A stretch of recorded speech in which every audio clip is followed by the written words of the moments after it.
For Dodger Baseball, live from Dodger Stadium, Prime Ticket presents the Dodgers as they take on the Seattle Mariners. Hi, everybody, and a very pleasant Sunday to you, wherever you may be. Final game of the three-game series, and for the Dodgers and Seattle, it's also the final game of Interleague play. For the Dodgers, they've won 9 and lost 8. For the Mariners against the National League, they are 10 and 7. Over the years, the Dodgers and Mariners have played each other 21 times, and the Mariners have won 11 of the 21. And over the last couple of years, they've won 2 out of 3 here, both in 2001 and 2006. For the Dodgers, cruising along, still 8 games in front of the Giants. And for Seattle, they're now trying to catch the Angels. They are 3 games back of the Angels. The pitching for today, it'll be Garrett Olson on the mound for Seattle, and the Dodgers with Hiroki Kuroda. Added interest, Kuroda facing Ichiro. But before we get to the ball game, it's been a rather interesting week against the American League. We'll take a look at it right after this.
Series with Seattle. It's also the final game of Interleague play, so all last week the Dodgers were involved with the American League. Let's take a look.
grilled pineapple back at Carl's Jr.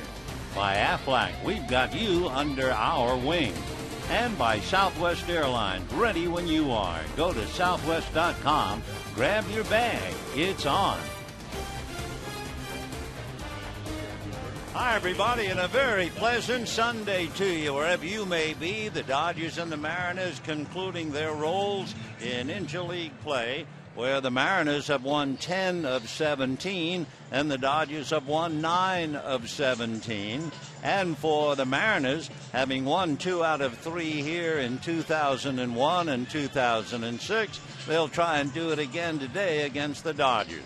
For the Mariners, they are 3 games back of the Angels, and as Sunday best, it means that Don Wakamatsu will have Ichiro in right field, and he will also have Ken Griffey Jr. in left, so the lineup is loaded. Kenji Jojima will be behind the plate, so there's a definite Japanese touch to the game, and Hiroki Kuroda will be on the mound for the Dodgers. Here's the way Wakamatsu's club stacks up. Ichiro Suzuki in right field and Russell Branyan at first. Then you have Adrian Beltre at third, Ken Griffey Jr. in left, Jose Lopez at second, Franklin Gutierrez in center field, Kenji Jojima behind the plate, Ronnie Cedeno at short, and Garrett Olson on the mound. On the mound for the Dodgers, it's Hiroki Kuroda. Kuroda, a mainstay for the ball club, the 34-year-old right-hander, coming off a very well-pitched game. Last time out against the Chicago White Sox, he went 8 2/3 and allowed only 2 earned runs. One of the amazing things about Kuroda, and if he is on his game, you'll see it again, is his tremendous control. In fact, he has gone 20 consecutive innings without walking a batter. That stacks up to 80 batters in a row without surrendering a walk. So Kuroda getting ready, and he'll be pitching to the Mariners' phenomenal leadoff man, Ichiro. They have only faced each other once because they played in different leagues in Japan. They faced each other once in an exhibition game, and Kuroda says he remembers Ichiro had a base hit. So as Hiroki Kuroda gets ready, we have a chance to set the Dodgers with the leather, and here's the way they stack up defensively. Pierre, Kemp, and Ethier in the outfield.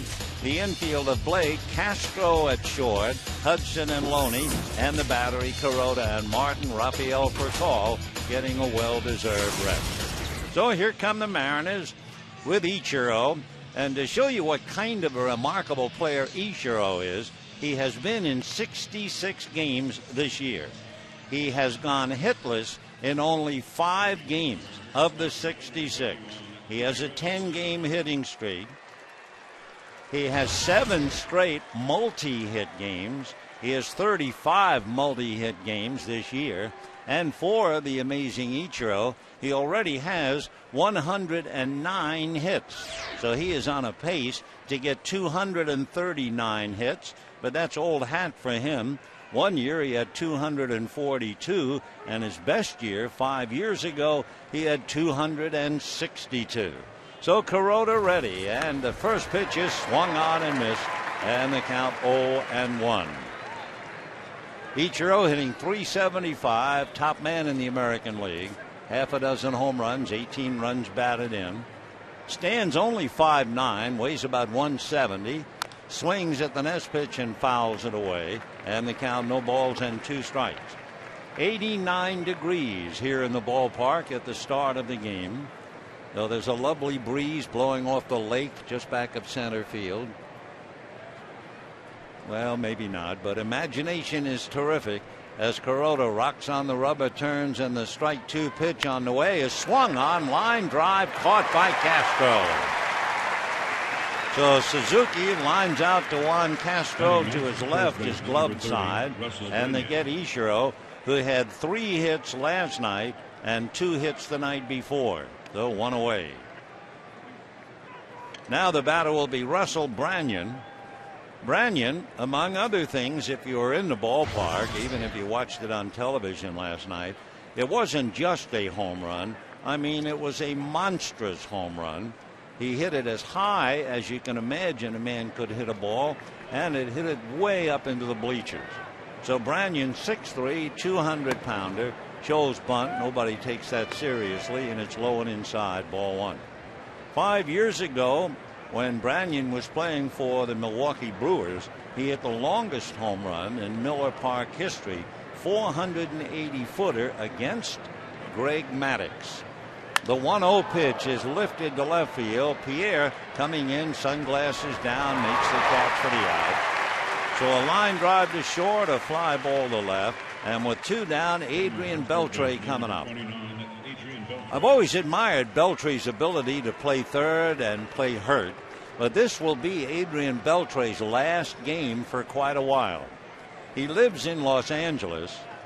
Remember last year he had bone spurs in his left shoulder, underwent surgery. Well, the bone spurs have come back. He's hitting .259, 5 home runs, 30 runs batted in. Fastball is inside, ball one. Well, Beltre's been playing in pain for quite some time, and so what's going to happen is he plays today, and then Tuesday he'll have surgery. Dr. Louis Yoakum will operate on him here in Los Angeles. So for Beltre, who now takes a strike, this will be the last game that he'll play for at least 2 months. So Adrian waiting, 1-1 the count. Kuroda ready, back he comes, and he's a little high. 2 balls and 1 strike the count, with 2 out, first inning. Over the years, the Mariners have won 11 and the Dodgers have won 10. Here's the 2-1 pitch on the way, and that swung on and popped off third. Blake coming over to the Dodger dugout with Russell Martin. Blake leans in and backhands it for the out. Another fine play by Casey Blake, draped over the railing and made the play. So a 1-2-3 inning for Hiroki Kuroda. Blake probably got a little help because it was his dugout, and at the end of half an inning, no score.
Down in order. Seattle comes up empty, and we now go to the bottom of the first by taking a look at the Dodger lineup, with Pierre leading off. Andre Ethier bats second today.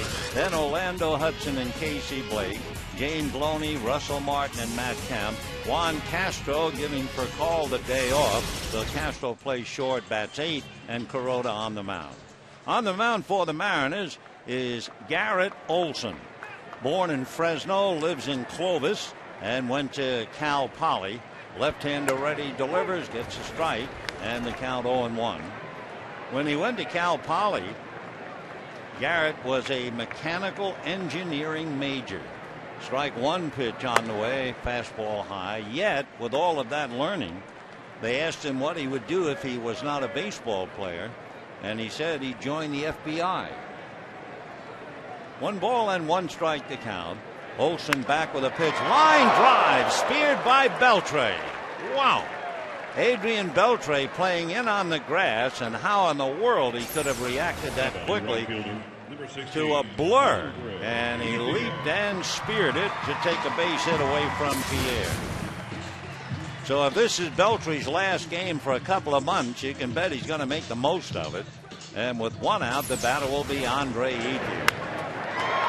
Great play by Beltre, who of course has 2 gold gloves each of the last 2 years. So one out, bottom of the first, and here is Andre, and he takes a strike, and the count 0-1. Dodgers against left-hand starters are 17-8, and here at home they are 8-3. Olsen ready, and the strike one pitch is taken for another strike, and the count 0-2 to Andre, hitting .264, 14 home runs, of which 13 have been hit here at Dodger Stadium, and 49 runs batted in. Olsen ready, and the strike 2 pitch is outside, ball 1, 1-2. Garrett Olsen, 6'1", 200-pounder, 25 years old. He'll be 26 in October. Garrett basically fastball, slider, changeup, and the pitch is swung on and missed, and down goes Ethier, and we have 2 down here in the first inning. Here are the Mariners defensively, and you start in the outfield with Ken Griffey Jr., Franklin Gutierrez, and then Ichiro with Beltre, Cedeno, Lopez, and Branyan, and the battery of Olsen and Jojima. So with 2 down in the first inning, Orlando Hudson checks in against the left-hander. For Hudson, 92 hits and batting .307, and Orlando takes a strike, and they count 0-1. Switch hitter, as you know, and putting up bigger numbers right-handed, hitting .337 from this side. Now the strike 1 pitch on the way, and Orlando takes low. 1 ball and 1 strike, they count. With Olsen, a 4-seamer that rises, a 2-seamer that sinks a bit, plus that slider and changeup. And the 1-1 pitch on the way, breaking ball, beaten foul into the dirt, and the count 1-2. So Garrett Olsen, who had been with the Cubs after they made a trade with the Orioles. He was originally signed by the Orioles. Then when he got to Chicago, he never pitched, because then they sent him to the Mariners for Aaron Heilman, the pitcher. And the next pitch is driven to right center, very playable. Ichiro moves over, waiting, and makes the catch. He of 8 gold gloves. So the Dodgers go quietly, and at the end of an inning, Mariners nothing, Dodgers nothing.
Olsen made only 11 pitches to retire the Dodgers, but it was a great play by Beltre to bail him out. Now the great Ken Griffey Jr. checks in at the plate. Kuroda deals and misses low and away, ball one. Orlando Hudson plays about 5 feet out into right field. Griffey homered last night to give him his 9th of the year, 620 in his career. Hard ground ball, Laloney. James will take it to the bag, and that's it. When Griffey hit that home run last night, by the way, he also passed Lou Gehrig with hits. He has 2,722. An absolutely amazing player. He'll be 40 years old in November. So one away here in the second inning, and Jose Lopez coming up. We mentioned it last night. Lopez is playing with a very heavy heart. 2 years ago, his brother was killed in a motorcycle accident, and he had to leave the club for a few days this year because his sister passed away, losing her battle with cancer. Lopez takes off the plate, ball one. He had a couple of base hits last night and was robbed of another hit by Blake. And in the first game of the series, he had 3 hits. So Lopez fouls it away. Though he had 5 straight hits before the Dodgers retired him in the 6th inning last night. Jose Lopez from Venezuela. He'll be 26 in November, way out in front of an off-speed pitch in the count 1-2. In fact, his birthday, Lopez's birthday, is right close to Ken Griffey Jr. One away, second inning, no score. Kuroda rocks and turns over the top with a pitch flared into right field for a base hit. Nice piece of hitting. So the Dodgers having a lot of trouble with Lopez. He has 6 hits in the 3 games. So a single to right, and Franklin Gutierrez coming up. Introducing the Junior Dodgers dance team. Dancers 8 to 18 can learn from professionals who've taught for MTV and the NBA, and then they can perform here at Dodger Stadium. Clinics begin July 11th, so you can sign up at Dodgers.com/Junior Dodgers or give us a call 888-341-1765. Here's Gutierrez, right-hand batter, bent slightly at the knees and waist, has a look at the pitch, low, ball one. Gutierrez last night had 2 doubles and a single. He went 0 for 3 in the first game. At one time he was Dodger property. Dodgers traded him to Cleveland for Milton Bradley. And then the Dodgers traded Milton Bradley to Oakland for Andre Ethier, so things really worked out well. Throw to first. Back on the bag is Lopez. Jose 0 for 2 in stolen bases, so in this kind of a combination, the thing you're looking for is hit and run. Gutierrez, in checking his numbers, and he's been a very hot player, he has struck out 50 times. 1 ball and no strikes. Kuroda delivers, and a breaking ball dips in nicely. 1 ball and 1 strike. So if you have a contact hitter, and just as important, in fact maybe even more so, you have a control pitcher who is on the plate all the time. Remember now, Kuroda has faced 85 batters without giving up a walk. So something could be in the wind here. 1 ball and 1 strike to Gutierrez. Hiroki at the belt, and sure enough, there goes Lopez. The pitch taken for a strike, but the throw was on the shortstop side of the bag, and in there safely is Lopez with his first stolen base. So it was a strong throw, but the difference between success and failure, it was on the shortstop side, and by the time Orlando came back with the sweep tag, Lopez was in there. The only thing surprising, Gutierrez took a strike. 1-2 the count. So Lopez at second, 1 out in the second inning, no score in the ball game. Hiroki at the belt, a look back at second. Now he comes back to his hitter, and Franklin fouls it away off to the right. There was an old song years ago, imagination makes a cloudy day sunny, makes a bee think of honey, etc. And on a hot day like today, imagination will come in pretty handy. Try to concentrate on the ball game and bail out. Blue sky, but what would certainly appear to be thunderheads off in the distance back in right field, like a mountain of shaving cream. 1-2 the count to Gutierrez. Franklin takes down and away. 2 balls and 2 strikes the count. No score, second inning. Kuroda trying to balance his books. 2 wins, 3 losses, and trying to keep the Dodgers on a roll. Dodgers have lost 3 of their last 4. They've had once previously 4 losses in any 5-game stretch, and that was back right after the first week in May. 2-2 pitch on the way. Kuroda at the belt. Here he comes, down and away, ball 3. So now the question is, will he finally have his streak broken? Will he walk somebody? Well, Gutierrez, in looking at his numbers, has walked 23 times, and Martin goes out to talk. Dodgers also need a win today to avoid losing back-to-back series for the first time since August of last year, when they were swept by Philadelphia and then Washington. Dodgers, remember, dropped 2 out of 3 to the White Sox, and this series is up for grabs with the Mariners. 3-2 the count. Kuroda out of a stretch. Hiroki looks back at Lopez. Now the right-hander delivers, and it's fouled away.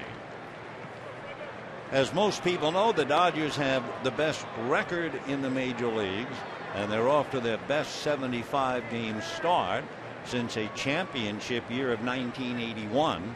Dodgers, with the identical record then of 48-27, went on to win the pennant and then went on to beat the Yankees in the World Series.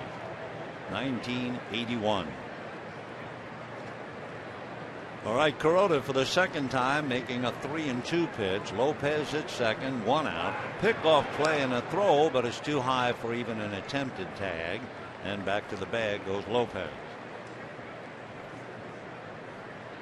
The Mariners have won 11 games to the Dodgers 10, going head to head. Dodgers have won 7 of the 13 played here at Dodger Stadium. 3-2 the count. Gutierrez, right-hand batter, with Jojima, the catcher, on deck.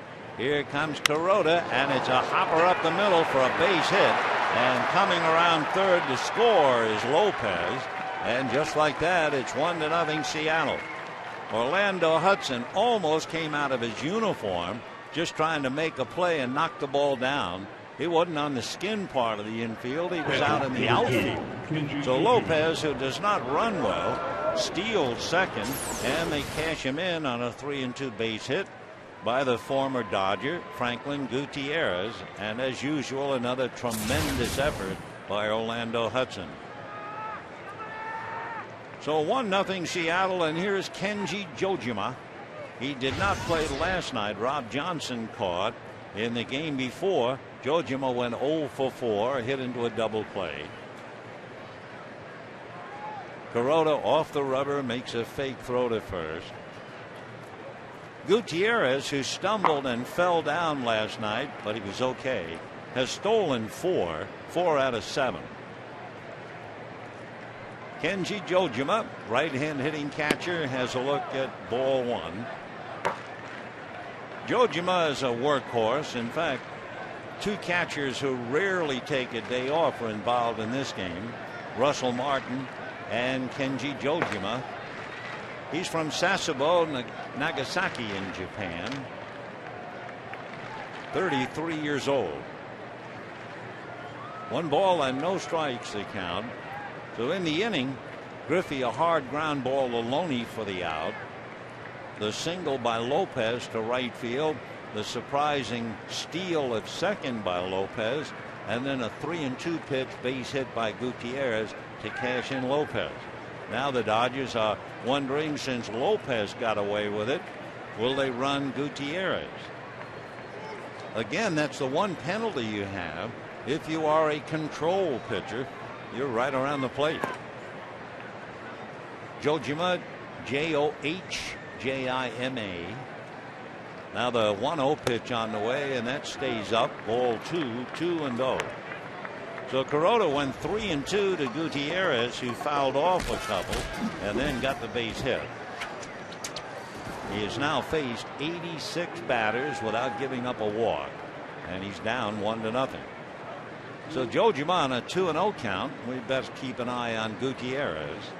Kuroda's certainly doing that, and the pitch is hammered foul down the left field line. That'll carry to the second level, and the count 2-1. Now Jojima backs out and looks down to Bruce Hines to see about a play.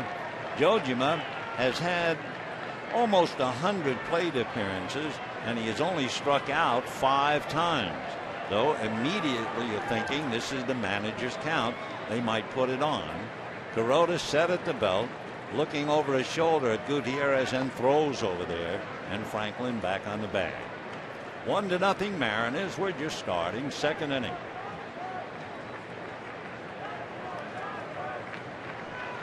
One run, 2 hits for Seattle. Nothing across for the Dodgers. Again, Gutierrez takes his lead.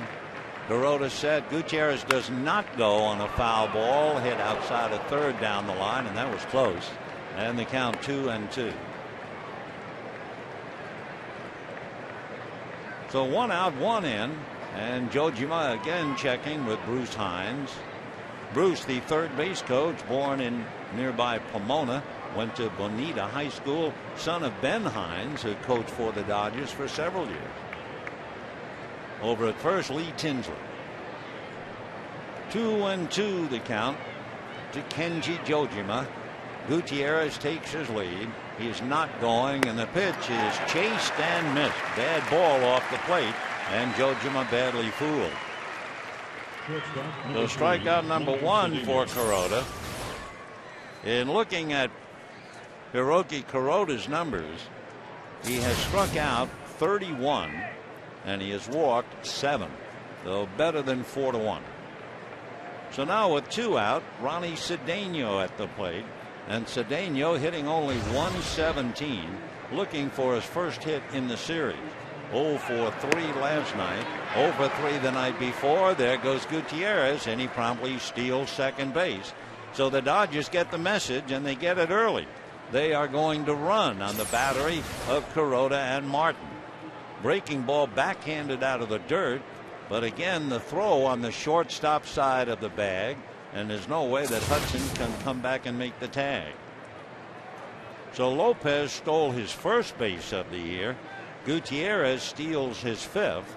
And now here's Cedeno, 0-1 the count. Kuroda at the belt. Hiroki studies second, now comes back to the plate, and it's down and away. 1 ball and 1 strike the count. Ronnie Cedeno, who came over from the Cubs in the trade for Aaron Heilman, struggling with the bat. Now the 1-1 pitch on the way. Kuroda, long look, and he whirls and throws back, but not in time. Gutierrez got a hand on the bag before the tag. Orlando did a pretty good act. When he comes down with the tag, he's going to immediately start to run off the field. It was awfully close, but the power of persuasion didn't quite work. 1 ball and 1 strike. Orlando, big grin on his face. It was close.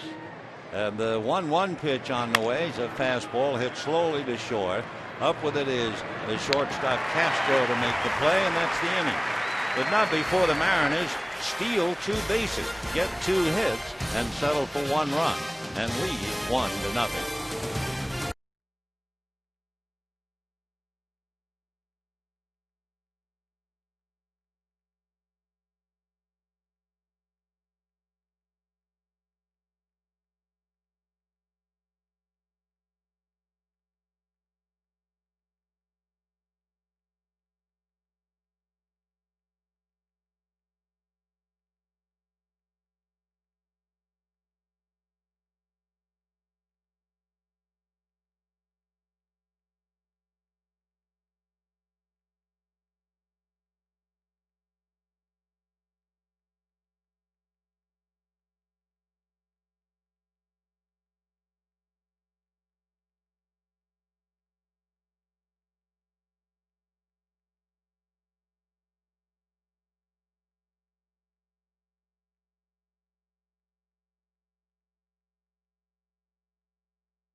One in each dugout to try and cool off the players.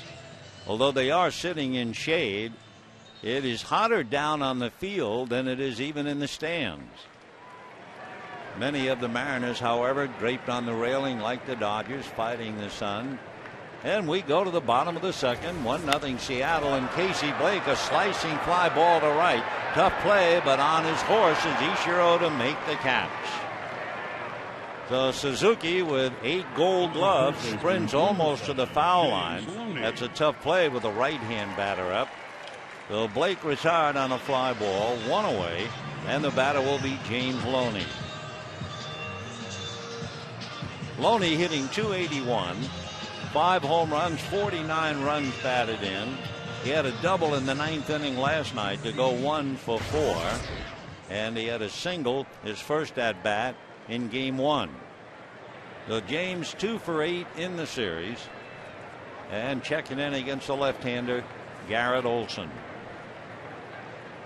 Olson ready into the windup and delivers and works it off the plate. Ball 1. 1-0 the count to James Loney. Loney, along with Andre Ethier, tied for the club lead in RBIs with 49, and he hits one high up into the blue. Cedeno goes out. The shortstop makes the catch, and we have 2 down in the second inning. Well, this might be a different kind of a game. Last night, when Felix Hernandez was pitching, the big 23-year-old who was so impressive, he had 10 or 11 ground balls. With Garrett Olson, he's faced 5 batters, and 4 of the 5 have hit the ball in the air. So with 2 down, 1-0 Mariners, the batter now will be Russell Martin. By the way, for a guy allowing fly balls, Olson leads the club in home runs allowed. He's given up 10. So it is always dangerous to be a fly ball pitcher, unless maybe you're in Grand Canyon. Here's the 1-0 pitch on the way to Russell Martin, and he takes inside under the hands. 2 balls and no strikes. Colorado Rockies will be in here starting tomorrow night, Monday night, Tuesday night, and Wednesday afternoon. 2-0 pitch on the way, and that's a strike. For the Mariners, they leave town after the game. They're heading for New York and Boston. So Don Wakamatsu has a very important road trip. 3 games back of the Angels. 2-1 pitch on the way, and that's whacked to the gap in right center field. That's going to go to the wall. So Martin on his way for an extra base hit. Steams into second for a double. For Russell, his 10th double of the year, and the Dodgers continue their streak. They have had at least 1 extra base hit now in 36 straight games. So the tying run for the Dodgers at second base with 2 out, and the batter will be Matt Kemp. Matt Kemp and Andre Ethier can tell you all about the ups and downs in this wonderful game of baseball. Remember the other night, Andre Ethier had 3 home runs, 6 runs batted in. Last night he went 0 for 4. Matt Kemp the other night had 2 singles and a triple. Last night he struck out twice, went 1 for 3. And the first pitch to Matt, breaking ball low, ball 1. Mariners 1, Dodgers nothing. Bottom of the second inning.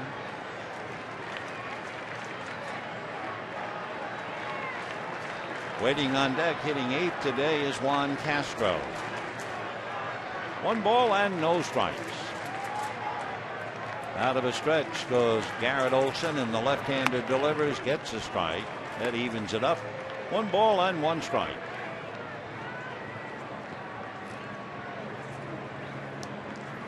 Matt batting .312, 9 home runs, 40 runs batted in. Last year, right-handers hit 16 home runs against Olson, and they hit .309 against him. Fastball lifted to right field, going back on the ball as Ichiro makes the catch just shy of the warning track, and that's it.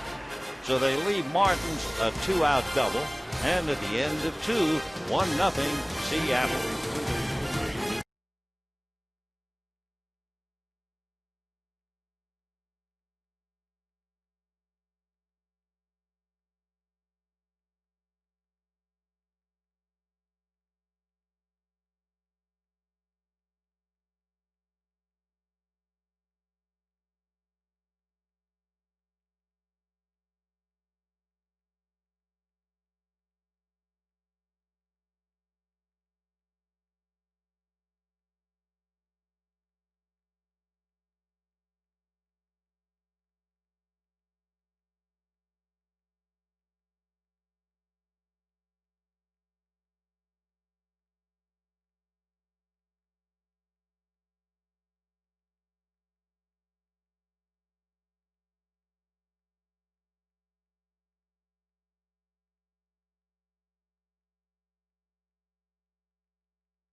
Dodger Baseball on Prime Ticket is brought to you by Shakey's. This Tuesday, June 30th, get your free Dodger tickets while supplies last with the purchase of a large meal deal at Shakey's. Just say triple play. And by Southwest Airlines, ready when you are. Go to southwest.com. Grab your bag. It's on. 1-0 Mariners as we go to the third inning. It'll be Garrett Olson and Ichiro and Branyan.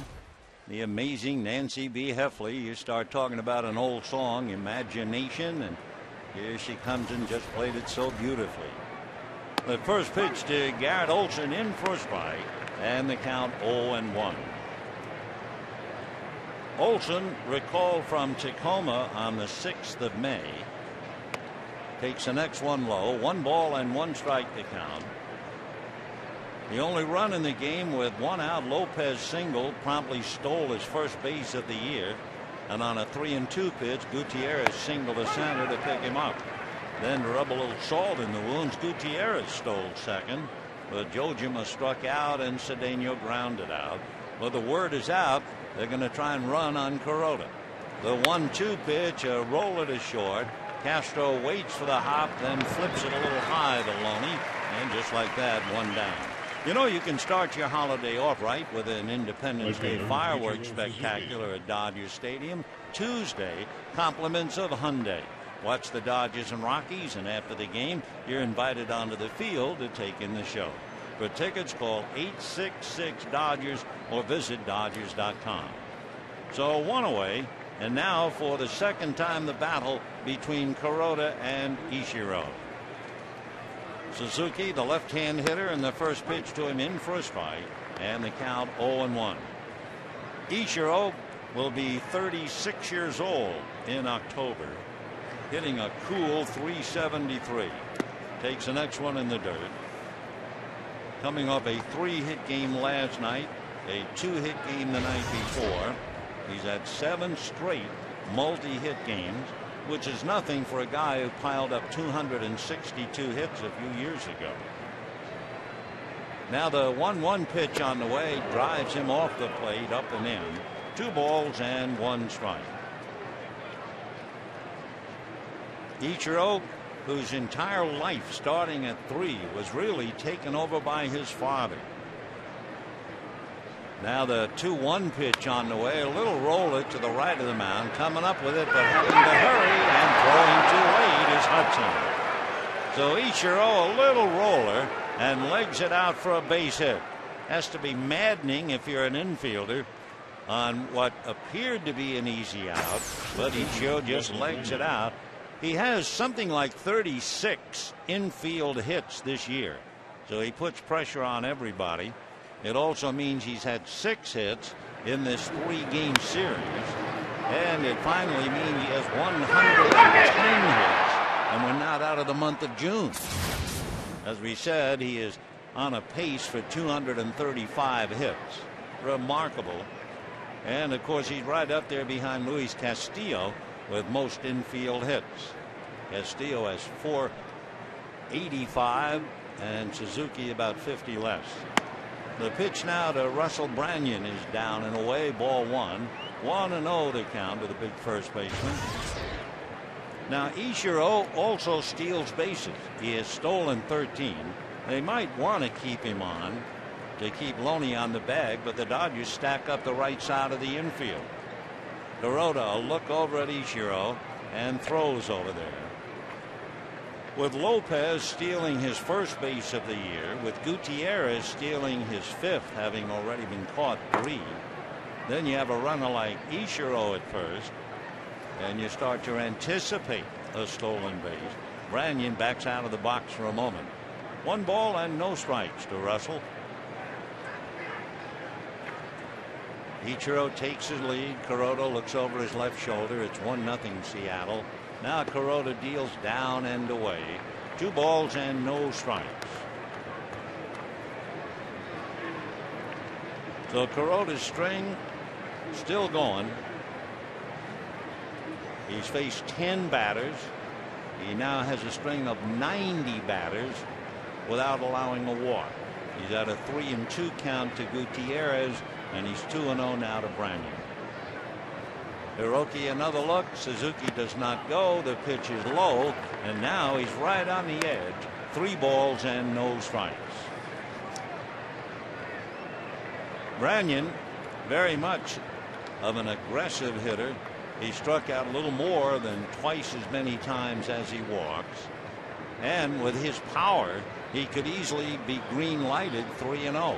So we'll see. Kuroda at the belt. Hiroki ready. The 3-0 pitch is swung on and hit into left field for a base hit. Down to second base goes Suzuki. There was no real surprise on that to let a guy like Branyan go 3-0. So back-to-back singles with 1 out. And Adrian Beltre in his final game for at least 2 months coming up. Beltre will have shoulder surgery on Tuesday, performed by Dr. Louis Yoakum.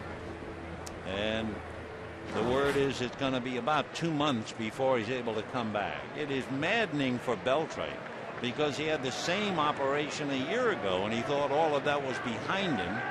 But it is a case, medically they say, it is no surprise that the bone spurs came back. And for his poor luck, they did indeed. So Beltre up there, fouled out on a nice play by Casey Blake in the first inning. Kuroda checking the runners at first and second, now to the plate and low, ball 1. So paying a little bit of attention to the strike zone, but Kuroda has been pitching behind a few hitters, and that's always dangerous. 1-0 the count to Beltre, hitting .259, 5 home runs, 30 RBIs, and a hard ground ball by the diving Castro into left center. So here comes Ichiro. Kemp's throw will be cut off by Loney. It is 2-0 Mariners as Beltre a base hit and a run batted in. Castro came close, but no cigar, and Beltre gets himself the run batted in. Ken Griffey Jr. So 3 straight hits of Hiroki, and the batter now will be Ken Griffey Jr. and going out to the mound to try to help is Rick Honeycutt. Ken Griffey Jr., one of the greatest players to ever play the game, and we mention it just about every time he comes up. Because for Ken Griffey, when you realize he has missed 496 games in the last 8 years, if you wanted to give him 20%, 25% of that number, would you? Would that be about right? Well, he has 620 home runs. But the one thing, had he been fortunate not to be out and miss so many games, he'd be right up there with Ruth and Aaron and Bonds for sure. Certainly would have passed Willie Mays. So here's Junior, 6'3", 225. And the first pitch to him in for a strike, 0-1. Originally signed by the Mariners out of Moeller High School. He was just a little guy. At Moeller High, he's a wide receiver and he weighed 145 pounds. He said, I was scared to death to get hit so I could outrun everybody on the field. 0-1 the count. Kuroda ready. Junior waiting. Holds up on a pitch off the plate. 1 ball and 1 strike. There was a big linebacker with Michigan State named Percy Snow who played against Griffey. And Ken said every time he got his hands on the ball, he'd see Snow and he'd run out of bounds. He didn't care where he was. Here's the 1-1 pitch. So he was a smart young man even in high school. 1-1 pitch, a little pop fly, going back and over is Castro, and he will make the catch. The infield fly rule was called, but only at the last second. That's the second out. And Jose Lopez coming up, and Griffey looking at the bat as if it had done him wrong. So 2 on, 2 out, 1 in, and the Mariners lead 2-0. And as Griffey goes back in the shadows, Lopez steps into the spotlight. Jose single to right in the second inning. He's had a half a dozen hits in the 3 games. Dodgers have had a lot of trouble trying to get him out. Right-hand batter waiting at the plate, batting .258, 10 home runs, 44 runs batted in. Kuroda down 2-0. And the first pitch fouled away. 0-1 the count to Jose Lopez. Lopez from Venezuela. Last year he had 17 home runs, and he has 10 so far this year, so he has the physical tools for sure. Signed as a free agent out of Venezuela 9 years ago. Jose well put together. He's 6'1", 200-pounder. 0-1 the count. Kuroda out of his stretch, looks at the runners, Branyan and Beltre. Branyan with a big lead at second. Not much Kuroda can do about it, and now the hitter Lopez backs out. When you look at the series that Lopez has played, in the first game he singled to center, he singled to right center, and he singled to right. Last night he singled to right and he singled to center. Today he singled to right. A throw to second base winds up in center field, and Branyan goes into third. So Branyan was taking liberties. Kuroda tried to go back and pick him off, and it gets away into center, and they'll wait on the scoring, and Kuroda will draw the error. Low throw. Castro tried to backhand the ball but couldn't do it, and on the error Branyan advances to third.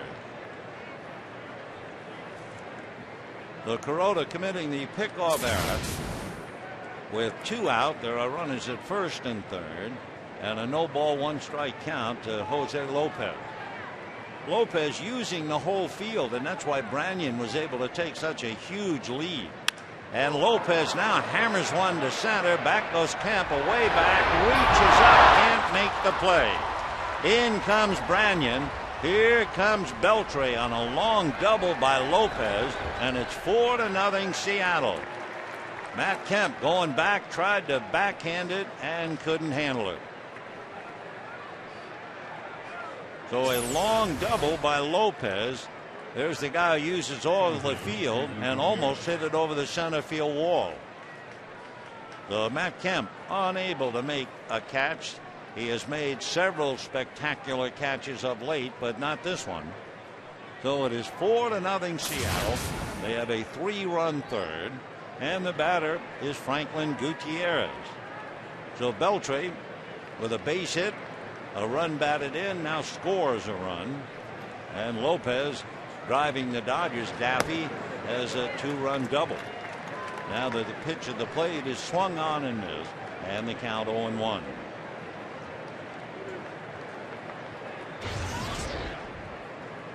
Gutierrez singled on a 3-2 pitch in the second inning. So that was a good at bat for him, and then promptly stole second but stayed there. Strike 1 pitch on the way is on the outside corner, and the count 0-2. Laz Diaz is the plate umpire. Laz has been around his 11th year. Worked the World Series 2 years ago. No balls and 2 strikes. The next one up around the chin to Gutierrez, who backs away. 1 ball and 2 strikes. So Kuroda, who had a great game last time out against the White Sox, struggling now, has given up 4 runs and 6 hits. And we're only in the 3rd inning. Hiroki at the belt, looks back at second, comes to the hitter, swung on and missed. That will do it for Gutierrez and for the inning, but not before the Mariners get 3. And as Kuroda walks off at the end of 2.5 innings, 4-0 Seattle.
4-0 in favor of Seattle. Hiroki Kuroda has given up the 4 runs and a half a dozen hits, including a couple of extra base hits.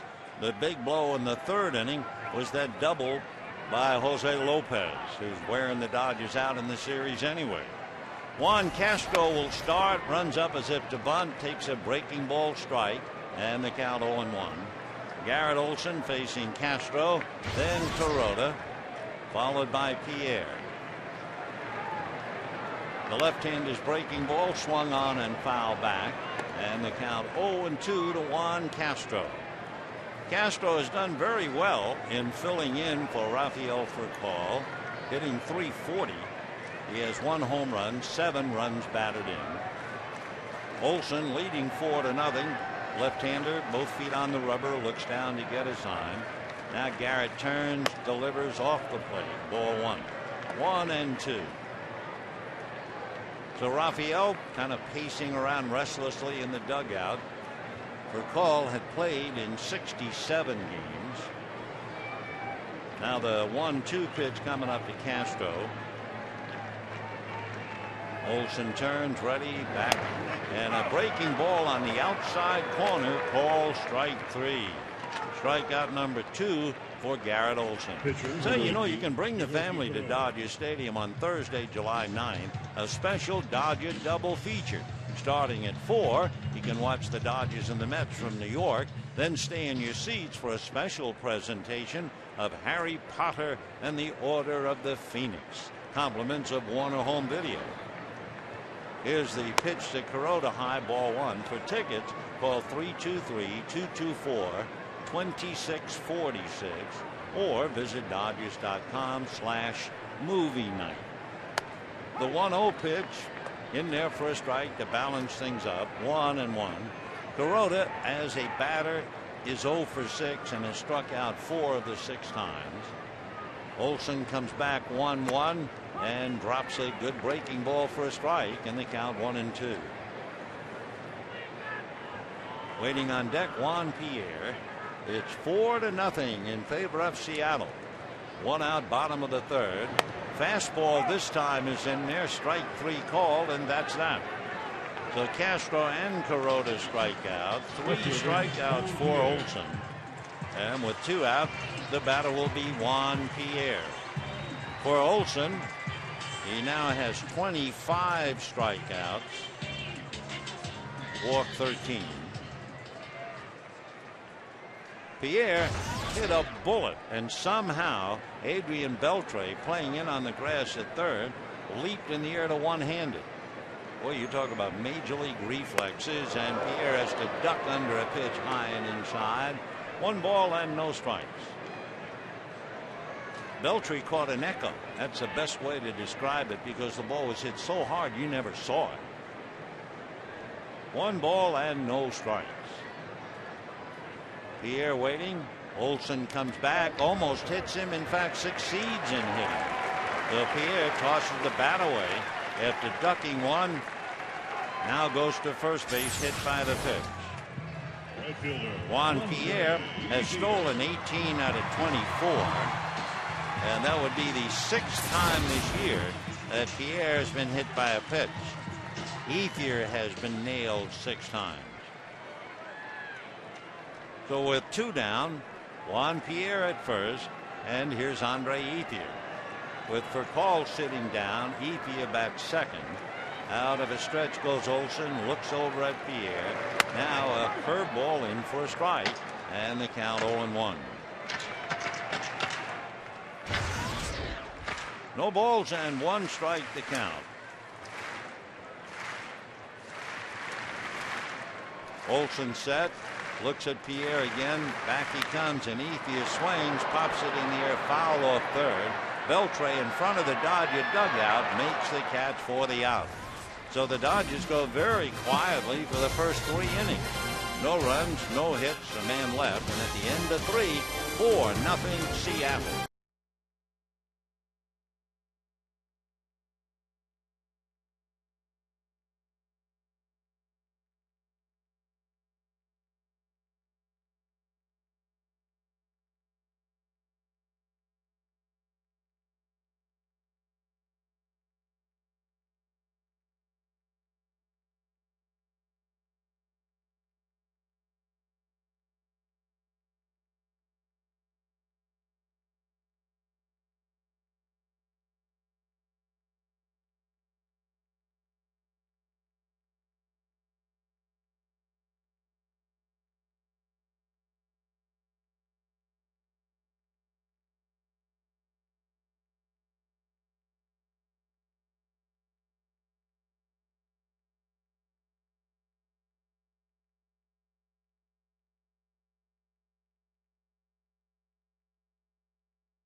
trivia question. It has to do with Ichiro. He's had 200 or more hits, 8 straight seasons, tying a Major League Baseball record. Whose record has he tied? Well, we'll give you the answer in a little while. Ichiro, by the way, today has lined out and singled 1 for 2. He has 110 hits at the end of June.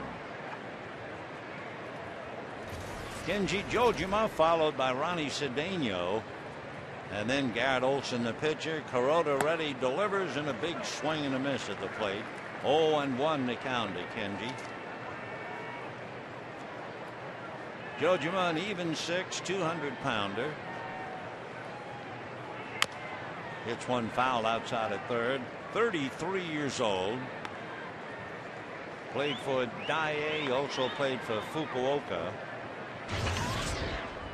He's from a little fishing village on the island of Kyushu and spent 11 years playing with the Fukuoka Hawks. He takes off the plate, 1 ball and 2 strikes.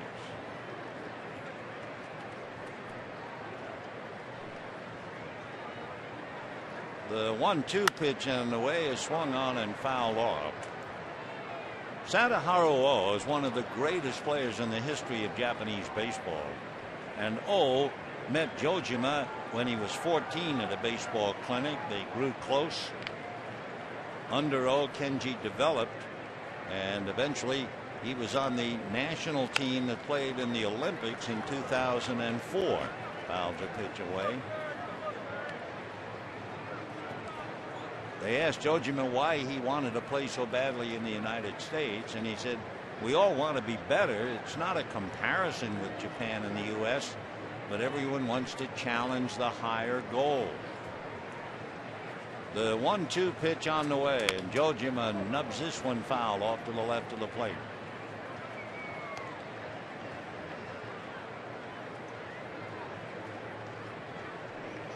They say Kenji learned the English language very quickly, and that's helped him a great deal in communicating with the pitchers. 1-2 the count. Kuroda's pitch is hit foul outside of third. When Kenji hit a home run opening day, that was in 2006, he was the 4th Mariner to hit a home run in his Major League debut. 1-2 to Kenji Jojima. And the 1-2 pitch off the plate. 2-2.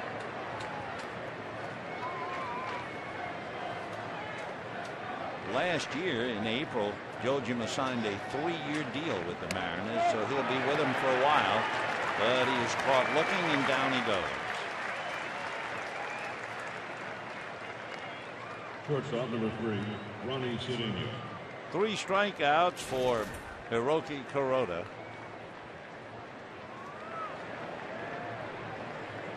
Ronnie Cedeno 0 for 1, looking for a hit in the series.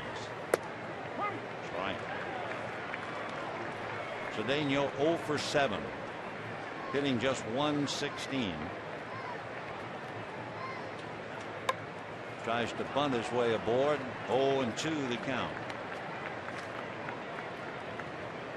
Under normal circumstances, Yuniesky Betancourt would be the shortstop. He's been the shortstop for 4 years, but Betancourt with a bad hamstring and has to stand it out. Betancourt's from Cuba. Put in some very solid years with the bat. Cedeno's a good fielder, can't hit. Little nubber, foul. Good fielder, can't hit. Boy, that label can be put on how many people who ever tried to play this game. Wow. And Cedeno trying to hang in there. Betancourt, to give you an idea, last year hit 279. The year before 289. The year before that 289. And now he's being replaced by a fella hitting 116.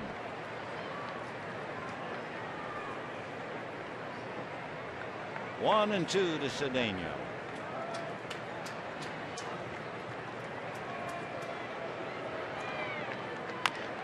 Little tapper back to Kuroda. 2 down. Pitcher number 49, Garrett Olson. The batter now will be Garrett Olson. Just wondering how long it will take Betancourt to get back into the lineup. I mean, they will be vastly improved. Remember, they're only 3 games back of the Angels. They're very tough at home, 21-15, but they're 4 under on the road. That's a strike. 0-2 to Olson, who grounded out in the 3rd inning. It's 4-0 in favor of the Mariners. Long double by Jose Lopez, knocked in 2 of the 3 in the 3rd inning. After Kuroda had given up a run in the 2nd inning. Well, fastball, strike 3 called. That will do it. Down in order. 4 strikeouts, but at the end of 3.5 innings, it remains 4-0 Seattle.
He's had 200 or more hits 8 straight seasons, tying the major league record.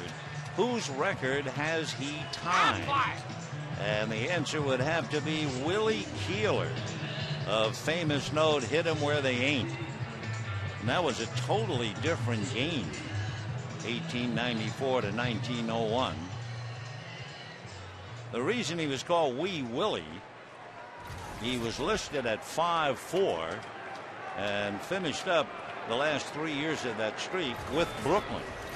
Well, Ichiro is 5'9". Orlando Hudson flied to right in the 1st inning. He's 0 for 1.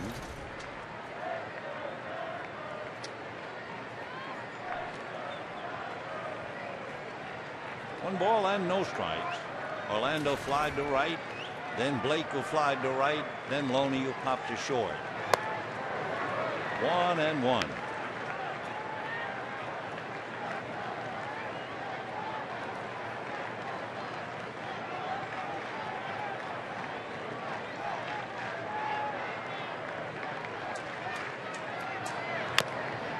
Little tapper foul.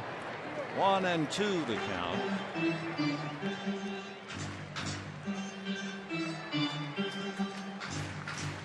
Colorado Rockies are coming in starting tomorrow night. Jim Tracy has them playing very well.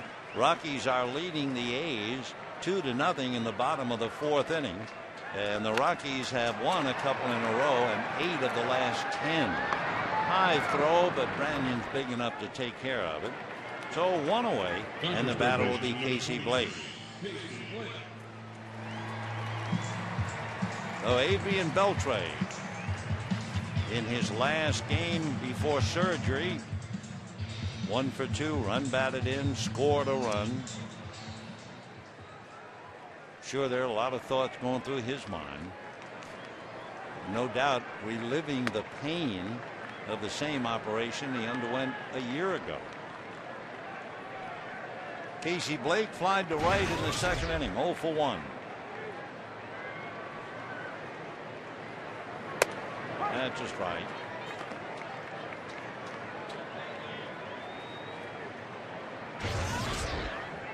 Interesting, the Dodgers have lost a bit of their glitter here at Dodger Stadium. I mean, they still have a wonderful home record, 26-11. But remember when they had the 13-game winning streak at the start of the year? If you take that streak away just for the moment, the Dodgers are only 2 games above 500 at home, 13-11. So it's been a struggle. It's Beltre with the long throw and a nice toe dance by Branyan. 2 down. Adrian not quite side-arming, but he had to get rid of the ball in a hurry. And the batter now will be James Loney.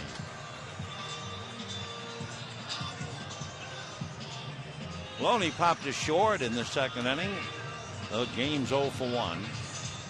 Dodgers so far have 1 hit. Russell Martin doubled to the gap in right center field, and that's it. They had 1 on a base runner. Pierre hit by a pitch with 2 out in the third.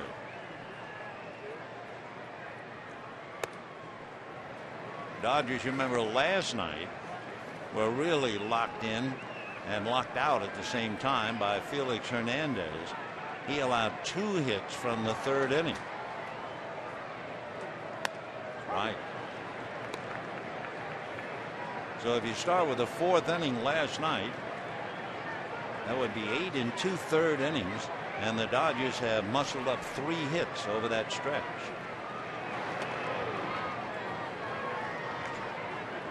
Two and 1 you count to James Loney. 2 out in the 4th. 4-0 in favor of the Mariners.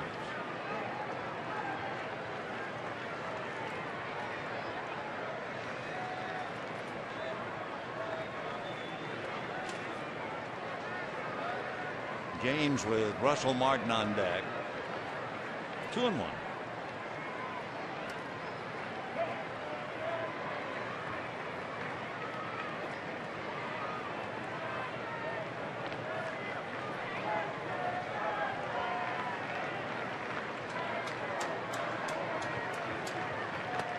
One of the things they talked about Garrett Olson when he was working his way up through the minor league system, since he studied mechanical engineering, they said he would go to the mound and he would study too much. And he has just walked Loney. They couldn't quite explain it except to say he became very mechanical. No pun on the mechanical engineering part. But he'd be thinking of angles, arm angles, etc., etc. Maybe just too smart for the room. But they tried to convince him to get all that stuff out of his head and just pitch. And he's doing very well right now. 2 out in the 4th, leading 4-0. And here's Russell Martin, who doubled in the second for the only Dodger hit. And starts him breaking ball in for a strike. 0-1.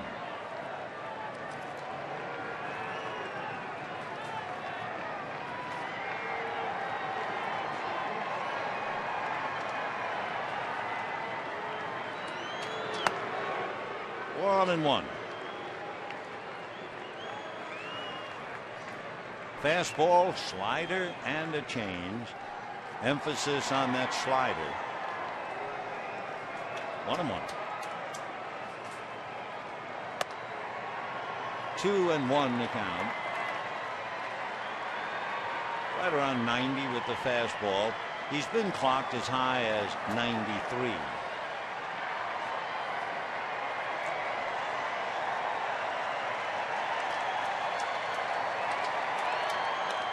And another one that drops in for the strike.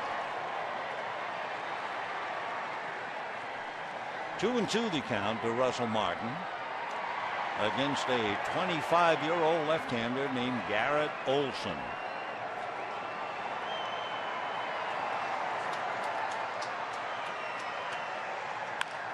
Big bouncer wide at third. Nice stop by Beltre. He is playing some game as he takes a base hit away from Martin. So for Adrian, if it's going to be his last game for 2 months following surgery on Tuesday, he is certainly making the most of it. And we're heading for the fifth. 4-0 Mariners.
Nothing in favor of Seattle. For the Mariners, it'll be Ichiro, then Branyan and Beltre. Ichiro lined out to short and single. Beltre, cooling off in the dugout, has had himself quite a game, at least through 4 innings. And here now is Ichiro. By the way, first home run that Ichiro hit in his career in Japan was against Hideo Nomo. Right, 0-1. We mentioned earlier how his family, his father especially, absolutely regimented him into becoming the player that he is today. Gave him a full-size bat and glove when he was 3. Made sure he had diet of nothing but the finest proteins and vitamins, and virtually had every part of Ichiro's life regimented. The routine he had to go through as a kid, starting 7 years old.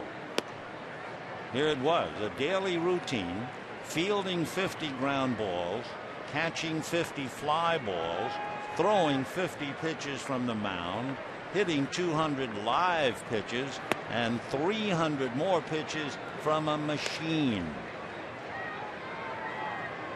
He was naturally right-handed, but his father insisted that he learn to be left-handed. And by the time he was just a kid, he was hitting off machines at 80 miles an hour. This time a fly ball to Pierre, and we have one away in the 5th inning. So Suzuki is 1 for 3, and Russell Branyan will be the batter. Branyan flied to left. Then in the 3rd inning, they let him swing 3-0. No surprise, and he had a base hit to left field. That really set it up for a 3-run inning, and that's really the story up to now. 4-0 Seattle. 3 men on the right side, and Branyan hits it to the middleman out on the grass, Orlando Hudson. 2 down, and Adrian Beltre fouled out and singled.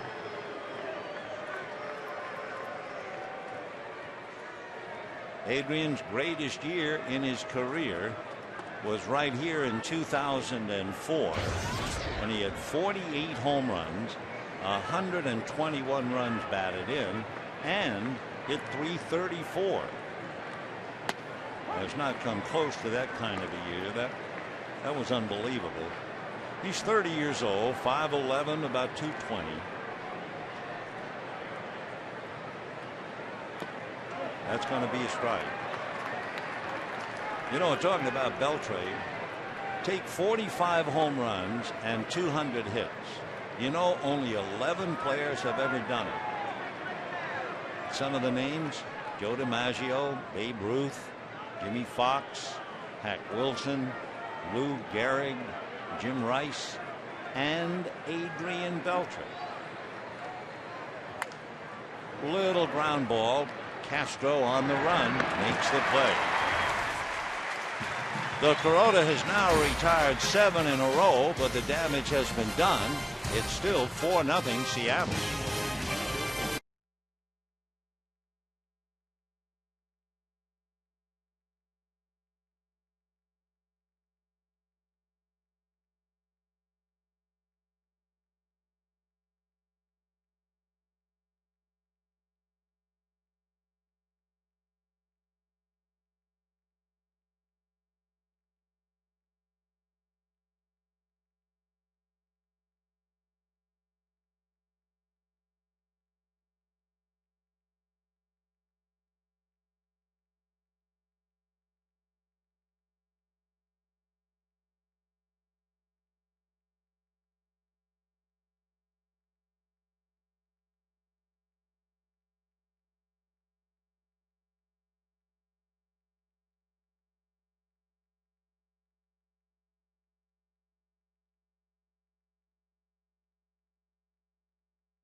Dodgers 4-0. Remember, the Dodgers last night had 1 run and it was unearned.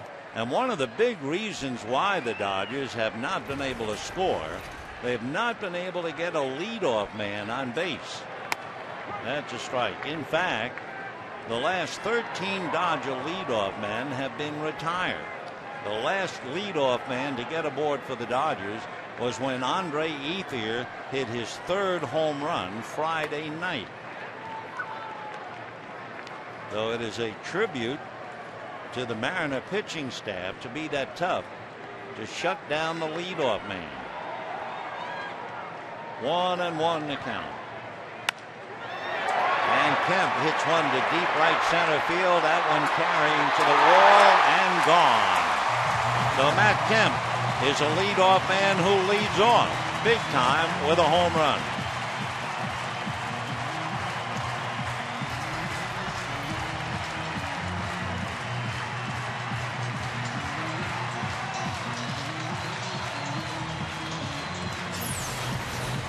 For Matt, he now has 10 home runs, 41 runs batted in as he goes the other way. He is so strong and hits it out into the seats in right center field.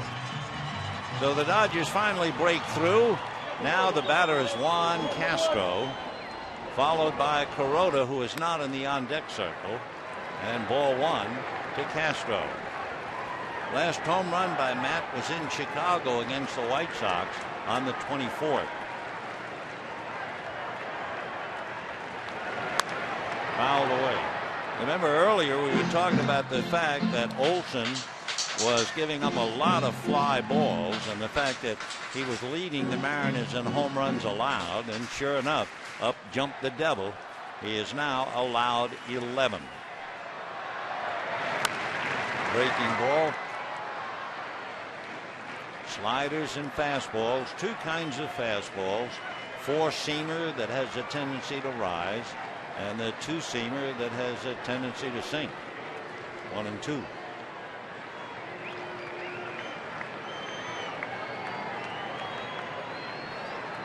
Castro struck out in the 3rd inning.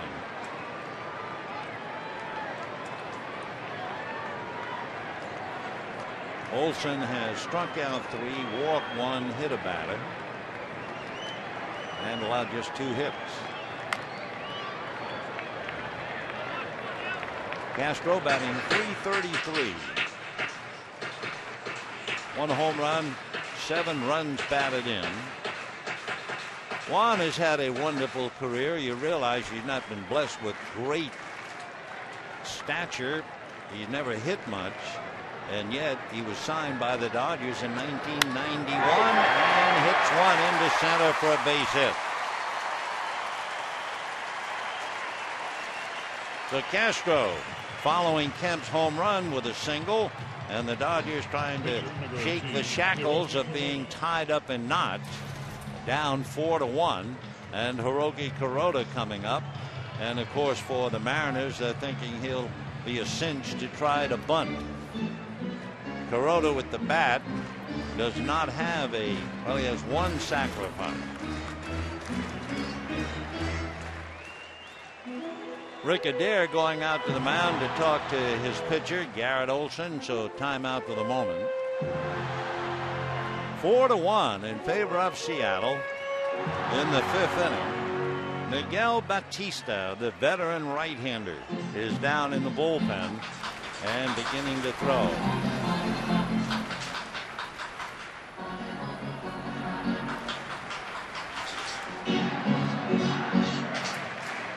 Joe Kuroda with the Mariners looking bunt. Beltre just inside the line and now heading towards the mound. The pitch down and away, ball 1. Kuroda looking to Larry Boa to see if the bunt's still on.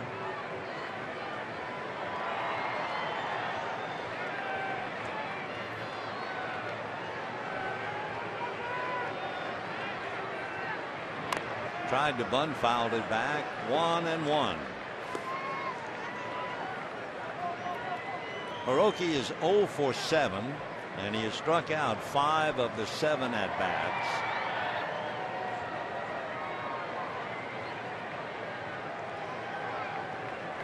One ball and 1 strike. Shows bunt and gets it down. Picked up by Beltre to make the catch, so they have to scramble to back up 3rd. So Castro is sacrificed to 2nd. And with 1 out, Pierre Ndiffiu trying to pick him up. Kuroda does his job, moves his man along. Pierre lined out to 3rd. You had to see it to believe it, the play that Beltre made. And then last time up, he was hit by a pitch. Just did dodge the first one and was nailed on the 2nd. So Castro at 2nd, 1 out, a run in. It's 4-1 Seattle in the bottom of the 5th.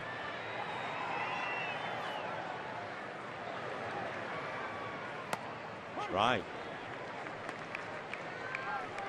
0-1.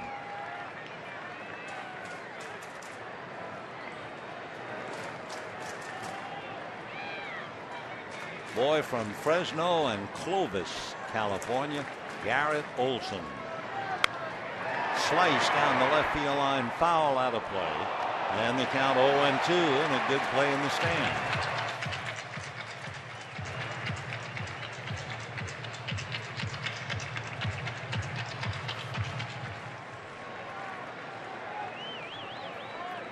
Castro followed Kemp's home run with a single. Kuroda sacrificed him. Now Pierre trying to pick him up.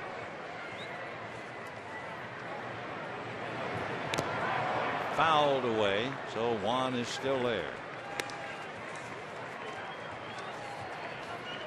Pierre hitting .322, 24 runs batted in.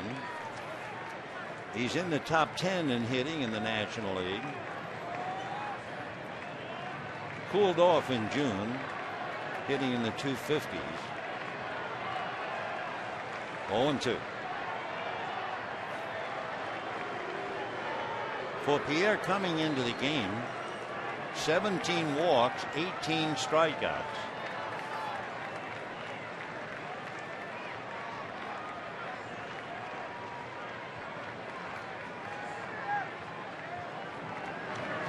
Breaking ball whacked into right. That's a base hit. Castro will stop at third as Suzuki guns it in to Branyan. So an 0-2 breaking ball, and Pierre, a wise hitter, just banked it into right. And now Andre Ethier coming up. So Olson pitched a strong 4, but here in the 5th, Kemp homers, Castro singles, now Pierre singles. And the batter will be Andre Ethier. Kenji Jojima looks into Don Wakamatsu to see and then remind the infield they're back in double play depth. 4-1 Mariners, and the Dodgers trying to get off the floor. One of Ethier's biggest problems is the fact he has hit into a lot of double plays. Ball 1. I mean, Andre has 14 home runs, but he has also grounded into 14 double plays. And that's what the Mariners are looking for to get out of the jam. 1-0 to Andre.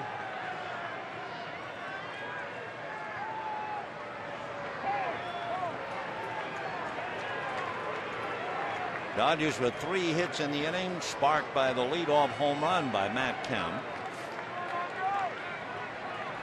1-0 to Ethier, who has struck out and fouled out.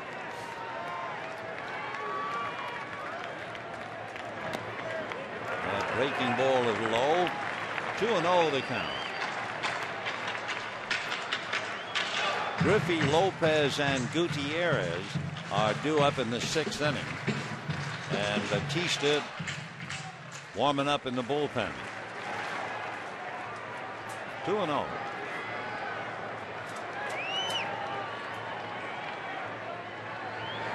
And ball 3. Olson walked Loney in the 4th inning, and he has hit Pierre.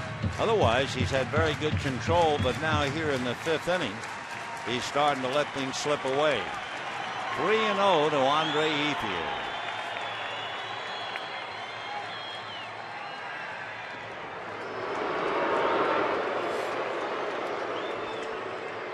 Ethier hitting 2nd in the lineup with Furcal sitting down, so Orlando Hudson out on deck.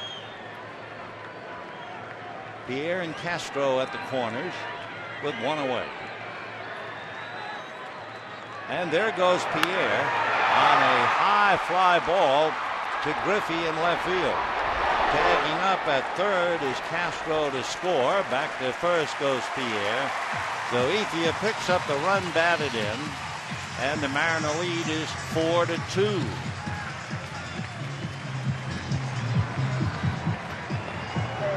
Second baseman, number 13, Orlando Hudson. And now Orlando Hudson coming up as Castro with his base hit is cashed in. Orlando has flied to right, grounded to short, 0 for 2.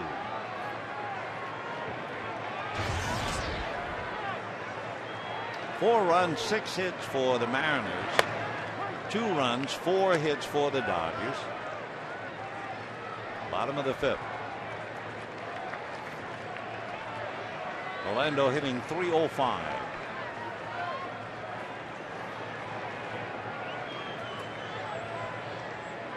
There goes Pierre, and a fly ball to shallow left. Late start by Griffey, and he backhands it on the dead run.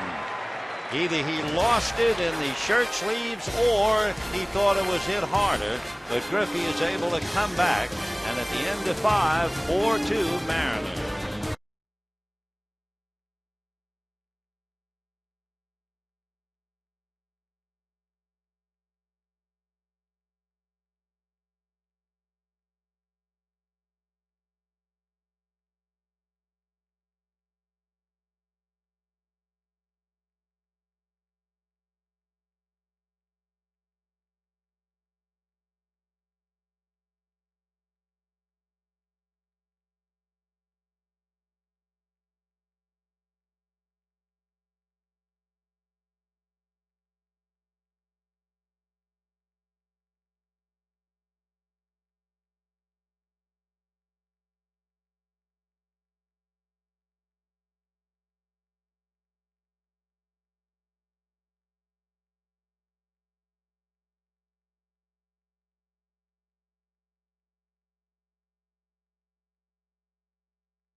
I'll never forget that.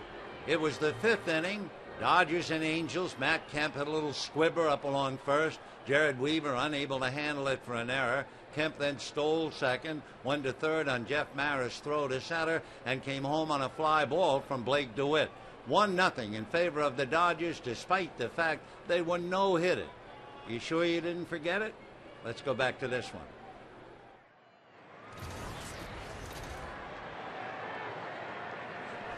Four to 2 in favor of the Mariners, and a big roll to the right side. Hudson is on it, and just like that, 1 out. So Griffey didn't hang around, and he goes 0 for 3 today. Second baseman. He sure didn't see very many pitches, because he swung at the first pitch in the 2nd inning and grounded out. Swings at the first pitch in the 6th. It is awfully hot. And here's Lopez. Singled and doubled. Dodgers trying to figure out how to pitch to him. Right.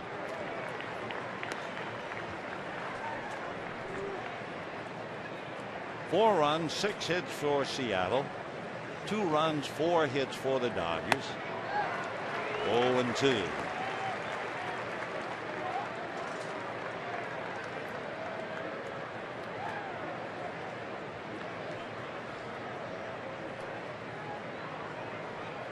Lopez hitting .261.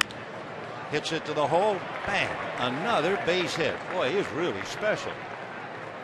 I mean, you understand, talking about Ichiro, you understand about Griffey. Well, there's Lopez, who left for about a week going back to Venezuela, death in the family, and now has come back in this series and has just worn the Dodgers out. He had 3 hits in the first game. He had 2 hits last night for 5, and he has 3 more. So he's had 8 hits in the 3 games. 8 for 11. The name is Lopez. And here's Gutierrez. Right. Boy, that's as good a series with the bat as we've seen anybody have this year. 8 for 11.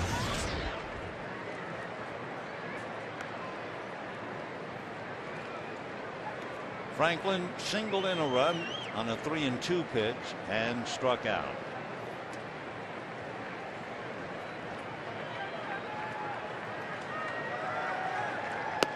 Off the plate. By the way, Kuroda has not walked anybody. But remember, he started not giving up a walk to 80 batters, and he has certainly added to that.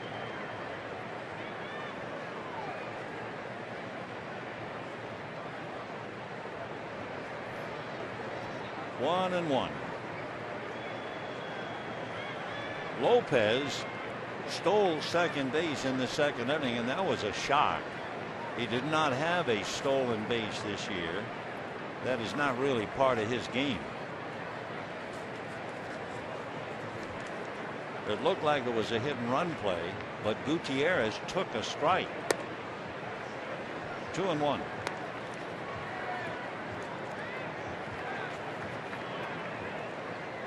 Lopez did have a half a dozen stolen bases last year and 2 the year before that. Now let's see if they play hit and run on a 2-1 count with 1 down.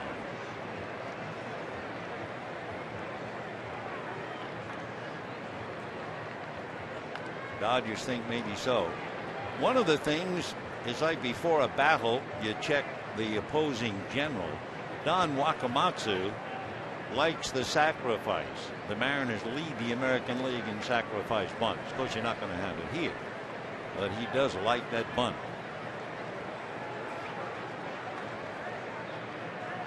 Lopez does not go on a ground ball picked up by Loney. They get one. Castro back to his pitcher too late, and apparently Kuroda off the bag.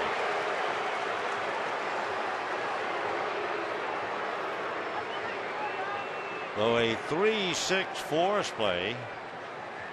Safely at first is Gutierrez, and Kenji Jojima coming up. Here's the play at first. Well, looked like he had his foot on the bag. Take another look. Maybe not. Yeah, from that angle, He missed it. And first base umpire Eric Cooper did not miss it. Good call by the umpire. So here's Kenji Jojima, struck out twice against Hirota. Now Gutierrez stole second in the second inning. Gutierrez has stolen 5 out of 8.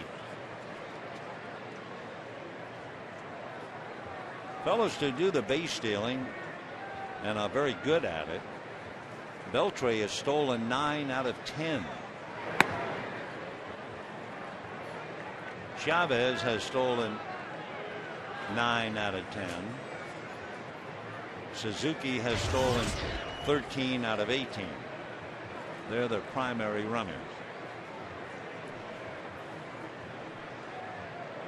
1-0 to Kenji.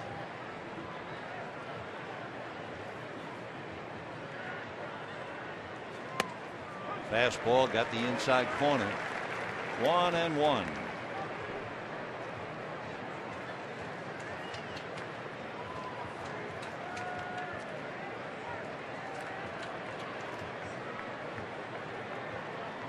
With the Japanese players involved in the game, with Ichiro and Jojima and Kuroda, you'd figure this would be a big telecast back in Japan.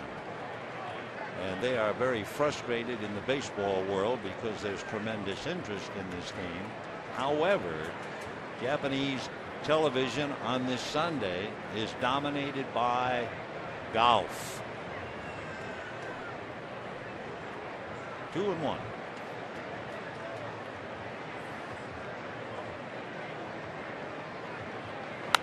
Foul back. 2-2. Fastball alley. Kuroda hits 91 on the gun here in the 6th inning. 4 runs, 7 hits for the Mariners, 2 runs, 4 hits and an error for the Dodgers. And a reminder, the Colorado Rockies will be here tomorrow night, and Jim Tracy doing a marvelous job in replacing Clint Hurdle, and it'll be Randy Wolf against Ubaldo Jimenez.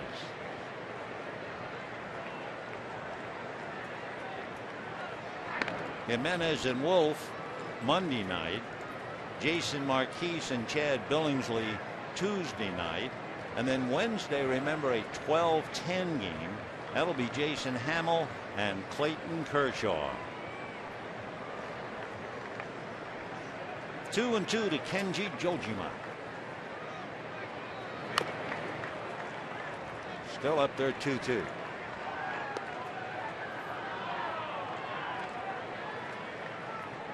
One error in the game, that committed by Hiroki Kuroda, trying to pick off Branyan at second base, threw it into center field. Gutierrez at first with 2 out.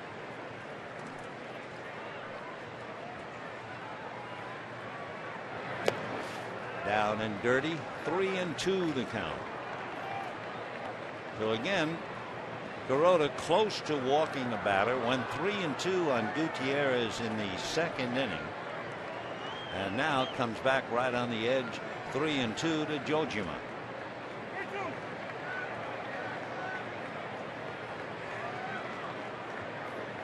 Three and two down, so Gutierrez will be going. And a high foul ball out of play.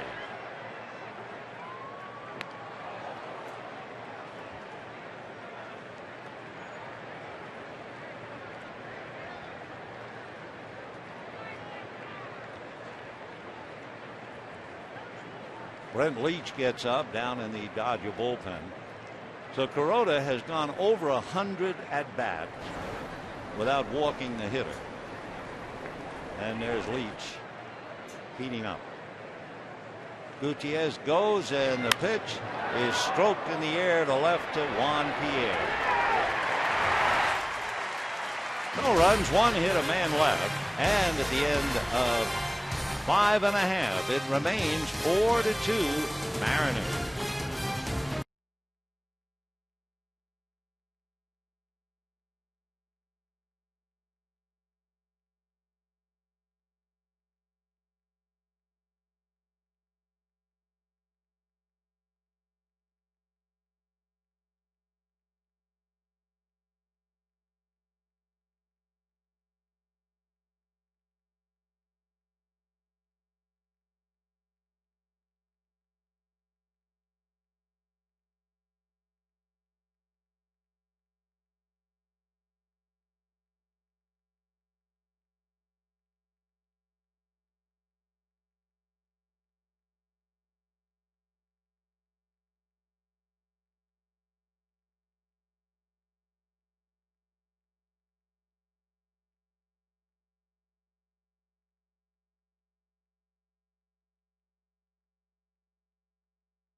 He's made a couple of dandies, and this one will suffice.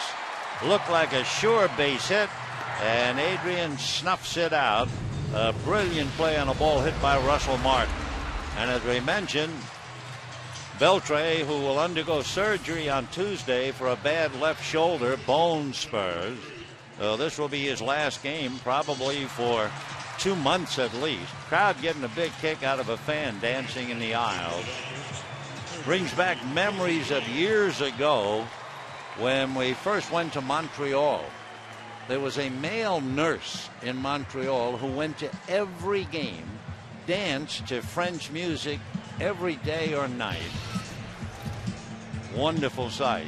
And now we had a fella, good-natured guy, having some fun dancing in the aisles today.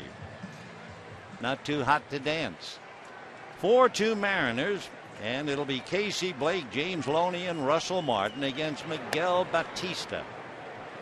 Meanwhile, in the heat, as Garrett Olson calls it a day, he went 5, allowed 2 runs, 4 hits, walked 1, hit 1, struck out 3, and began to lose it in the 5th inning when he finally allowed a leadoff man to get on, and the leadoff man didn't hang around long. It was Kemp who hit the home run. Off speed, hit to deep short. Cedeno's throw in time to get Casey 1 away. Miguel Batista, first baseman number 7, James who Loney. pitched briefly in the series, coming back for an encore. Miguel is from the Dominican Republic. He pitched in game 1. He's the poet. He's the writer. Very interesting background. He's 38 years old, 6'1", 195. Talking about Montreal, he was drafted by the Expos, but never made it. When he finally came up to the big leagues, he was with the Marlins. Then he went to the Cubs and finally made it to the Expos for 3 years. But he wasn't finished. He went to the Royals, the Diamondbacks, the Blue Jays, and now the Mariners. Right through his legs, backed up at shortstop by Cedeno. And we have 2 down in the 6th inning. And the batter will be Russell Martin. Under catcher number 55, Russell Martin.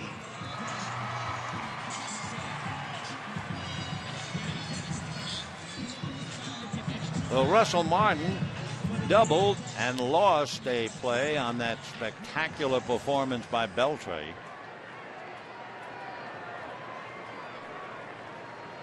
Two out in the 6th, 4-2 Mariners, and ball 1. We talk about Miguel Batista being a published poet. A couple of years ago, he wrote a novel that was published called Through the Eyes of the Law, crime novel.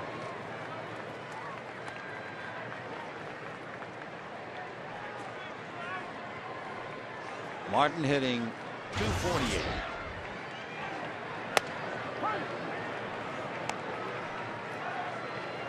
Two and 1.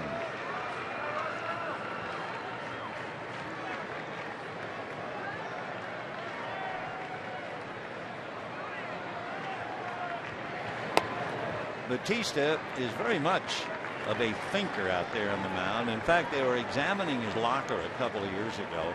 There was a mini stereo, a computer, a stack of books, and a mini alien creature as Martin goes to first. The creature was named Andrew, and it was made of motorcycle chains, screws, springs, and other parts. And he brings Andrew to school to, in his words, motivate minds.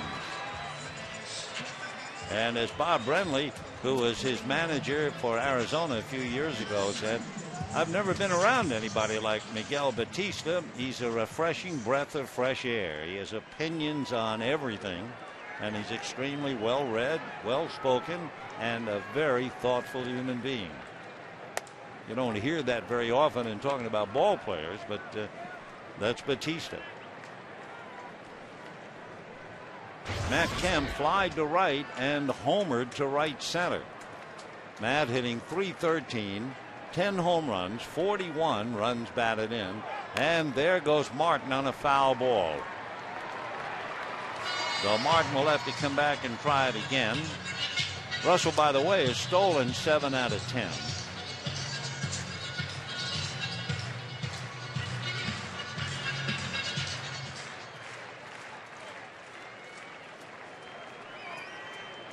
Light breeze blowing from left to right.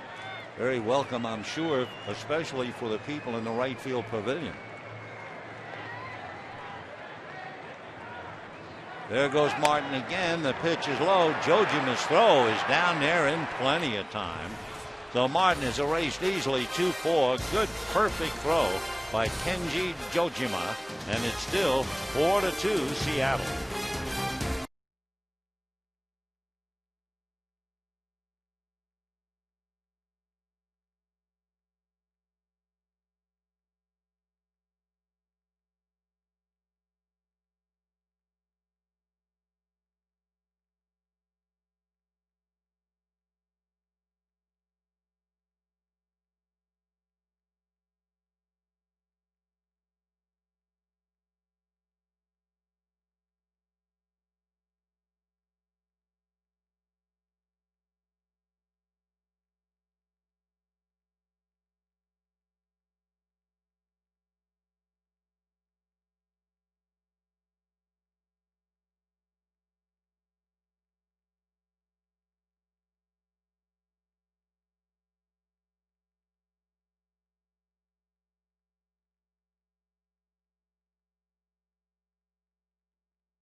Speed with the AT&T Rapid Rewind.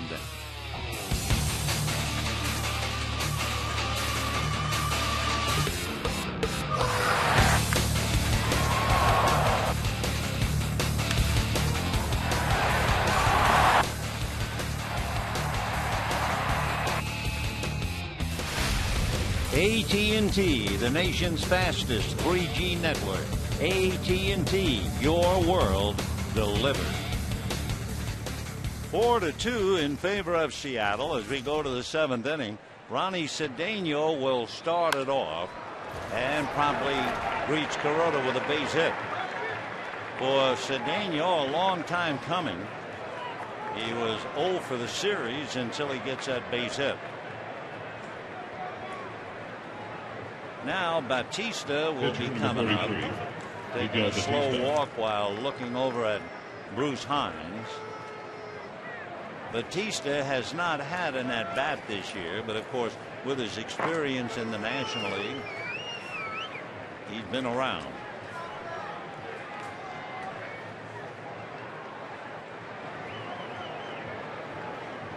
Shows bunt, tries to and misses.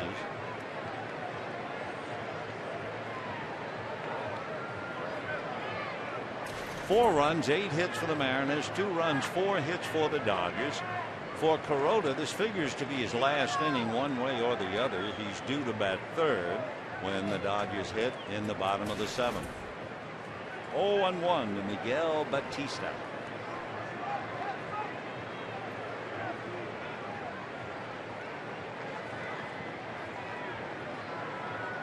Leach and Belisario throwing in the Dodger bullpen.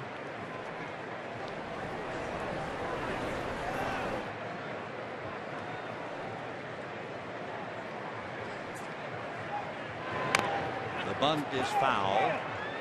4 balls and 2 strikes.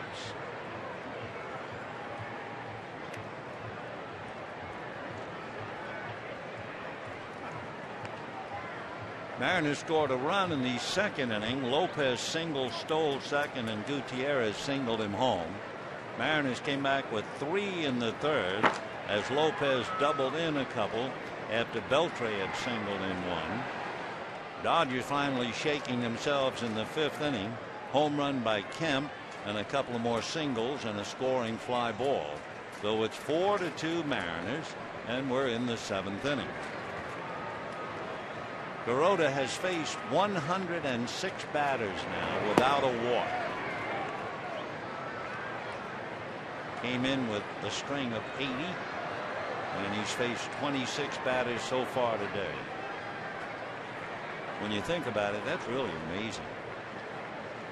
Talk about threading the needle. The bunt is missed. Batista strikes out.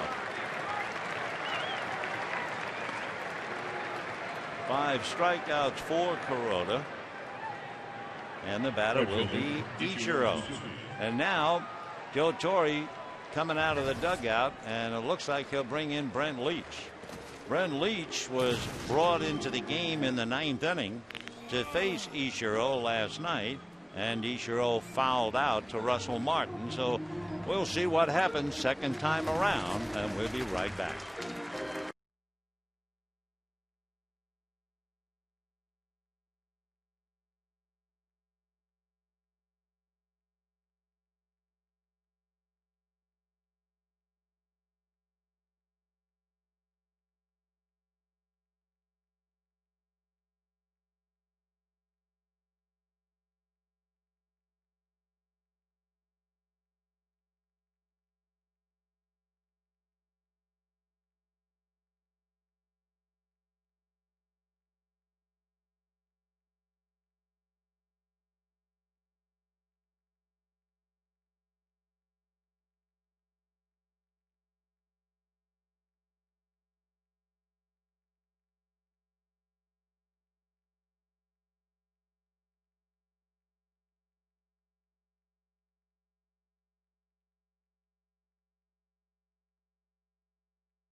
(4-2).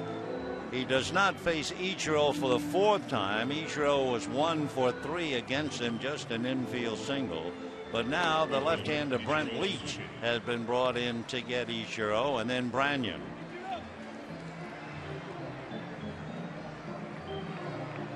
(27 batters today, 107 batters faced by Kuroda without giving up a walk. Brent Leach got Ichiro on a foul out to Russell Martin last night, and the young left-hander brought back in to face him again. That name Ichiro, to show you just how important he was to his father, and I'm sure all the children were, but the name Ichiro means first boy, even though he was the 2nd son born. And they say he practiced baseball every day from the 3rd grade through high school. Pickoff play very close. So Cedeno at first with 1 out. Ichiro hitting .374 with his infield single in the 3rd inning. He has hit in 11 straight.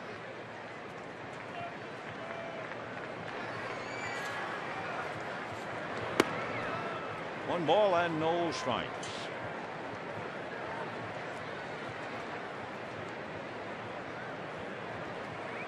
When he was much youngster, he had the Japanese word shuchu, which means concentration, on his glove, and he'd look at it in the outfield before every pitch. Right. So So as a youngster, totally consumed by the game. Leach now with a 1-ball, 1-strike count. Ichiro has his own clothing line, married a famous Japanese sports broadcaster. Good breaking ball. He gave up on it. 1-2. His wife, Yumiko Fukushima.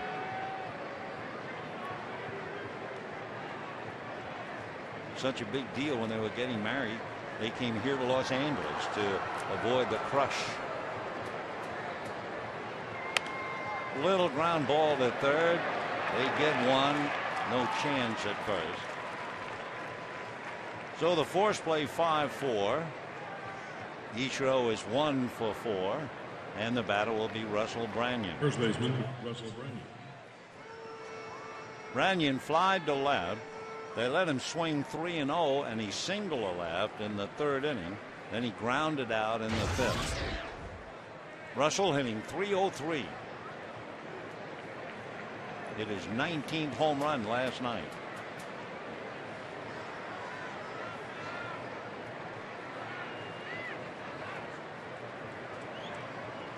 Pretty good fake. Ichiro was diving back to the bag, and Leach was holding on to the ball. He just straddled the rubber.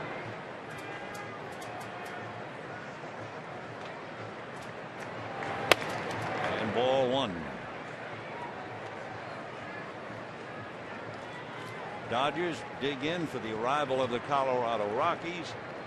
Seattle will be flying to New York and then Boston before returning home.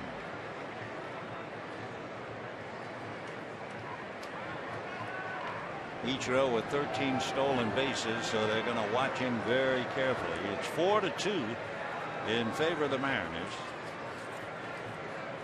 Ichiro, with all of his other abilities, stole as many as 45 bases 3 years ago, and he stole 43 last year.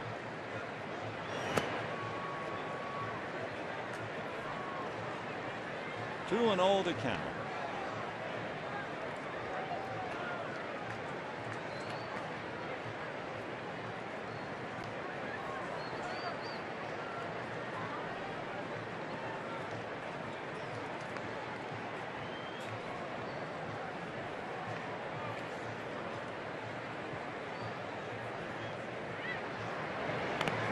Did that get him? I think it did. Yep. Branyan hit by the pitch. Down to second base goes Ichiro, and the batter will be Adrian Beltre. Well, we were saying when the game started, and Joe Torre is going to go out and bring in a right-hander, that since Beltre is faced with surgery on Tuesday and that this will be his last game for a couple of months, you knew he was going to do his darndest to make it a good one.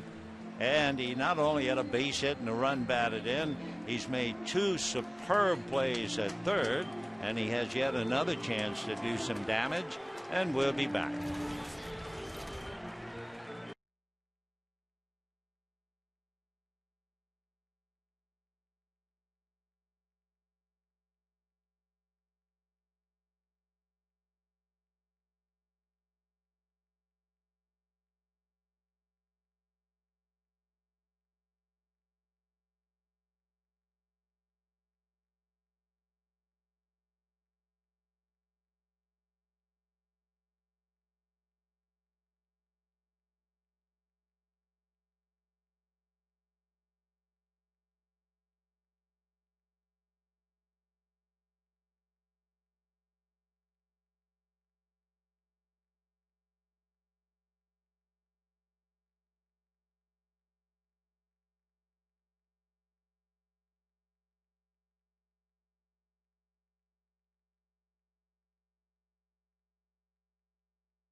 inning when they scored, and now trying to add to that here in the 7th inning.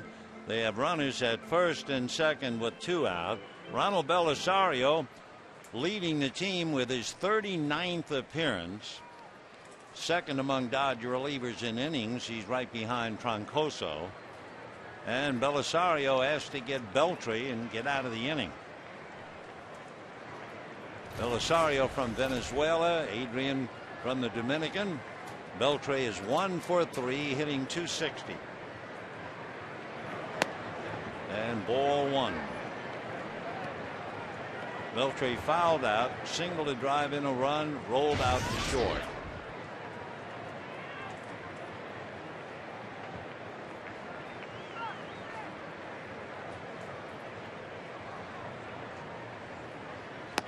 And ball 2.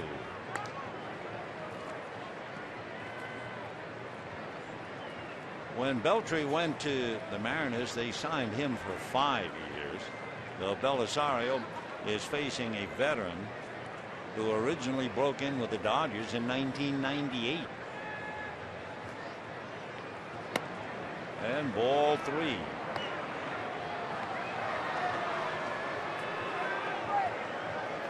Beltray has 5 home runs. In his premier year, he hit 48. And waiting on deck, Ken Griffey Jr. Strike. 3-1. And looking at Belisario's numbers, 17 walks, 41 strikeouts.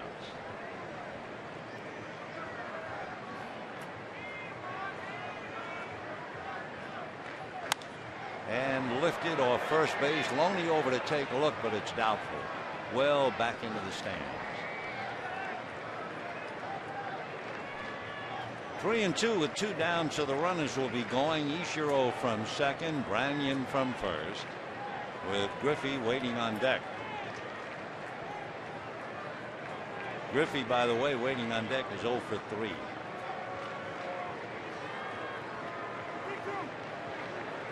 So we'll see about seeing him in a moment. 3-2 the count to Beltray. Runners go, and it's lifted again off first base. Loney to the stands, but it's back in. Belisario's fastball, a 2-seamer, has a lot of sink to it. So you notice when you watch him pitch a lot, the right-hand hitters hit foul balls the other way.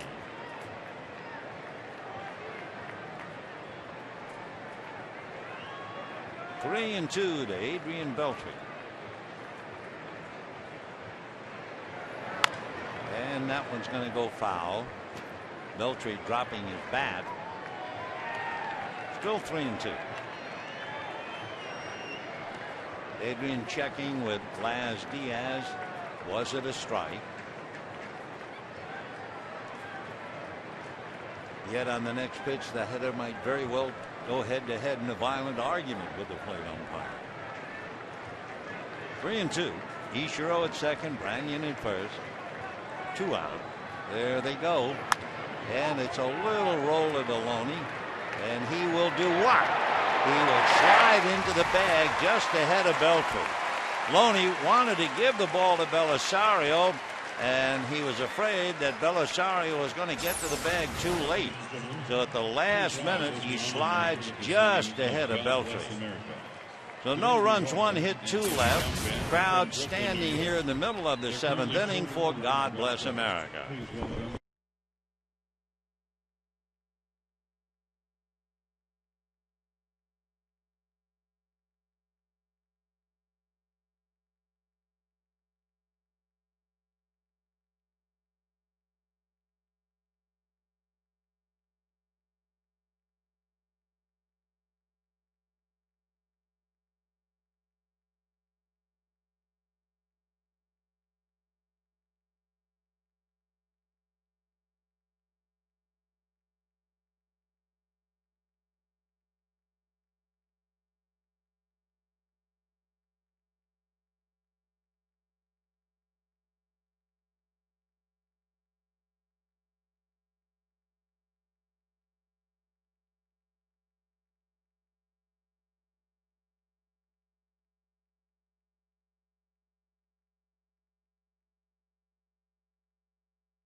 4-2 in favor of Seattle. Bottom of the 7th inning. Matt Kemp trying to get something started. He lit the fire in the 5th inning with a home run. It is 4-2 Seattle. So it's Kemp, Castro, and we'll see about the pitcher spot. And strike one. 0-1 the count. Matt hitting .313, 10 home runs, 41 runs batted in, and a strike.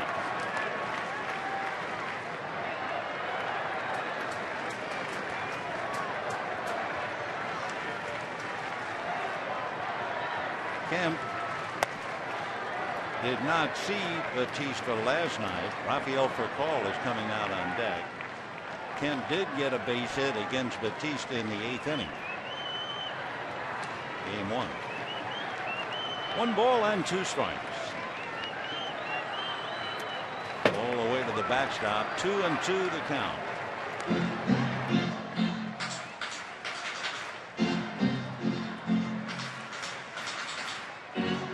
We mentioned it way back at the start of the game. Dodgers cannot be too happy with their play at home of late. Pop fly, shallow right. Ichiro, sunglasses glistening, makes the play. 1 away. Rafael Furcal will now come up and bat for Juan Castro. We were mentioning the fact that, remember, the Dodgers had that 13-game winning streak at home. Well, since that time, they're only 2 games above 500 at home. They are 13-11 at Dodger Stadium, and that's a sobering thought. Everybody talks about, hey, they've got the best record in baseball. They have the best home record, but remove that 13-game streak, and there is some reason, not for concern, but for taking things for granted. By the way, the Giants won today, though the Dodgers trying to stay 8 in front. The Rockies began the day 8.5 back, and the Rockies were winning 3-0 in the 8th inning. So the pack is trying to get a little bit closer every day. Furcal hits one foul, 1-1. Brad Ausmus is on deck to bat for Belisario.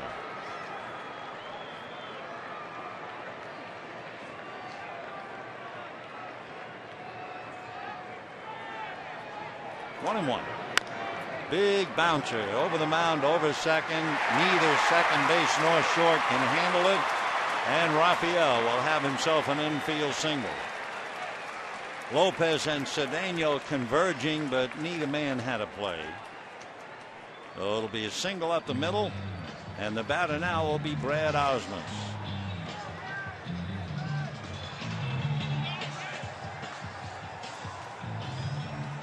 Dodgers have the luxury of hitting Ausmus here in the 7th inning only because they have 3 catchers for a while anyway with A.J. Ellis. Because normally the last guy you pinch hit is your backup catcher. Down in the bullpen, Sean White begins to throw, right-hander. That's a strike. Ausmus appeared as a pinch hitter last night and grounded out. Ellis appeared as a pinch hitter in the first game of the series and flied to left. Down in the Dodger pen, Ramon Troncoso. 4-2 Seattle. Bottom of the 7th. Furcal at first, 1 out. A little low. 1 ball and 1 strike. Miguel Batista picking up for Garrett Olson, who went a very strong 4, wobbled a little in the 5th, and then came out.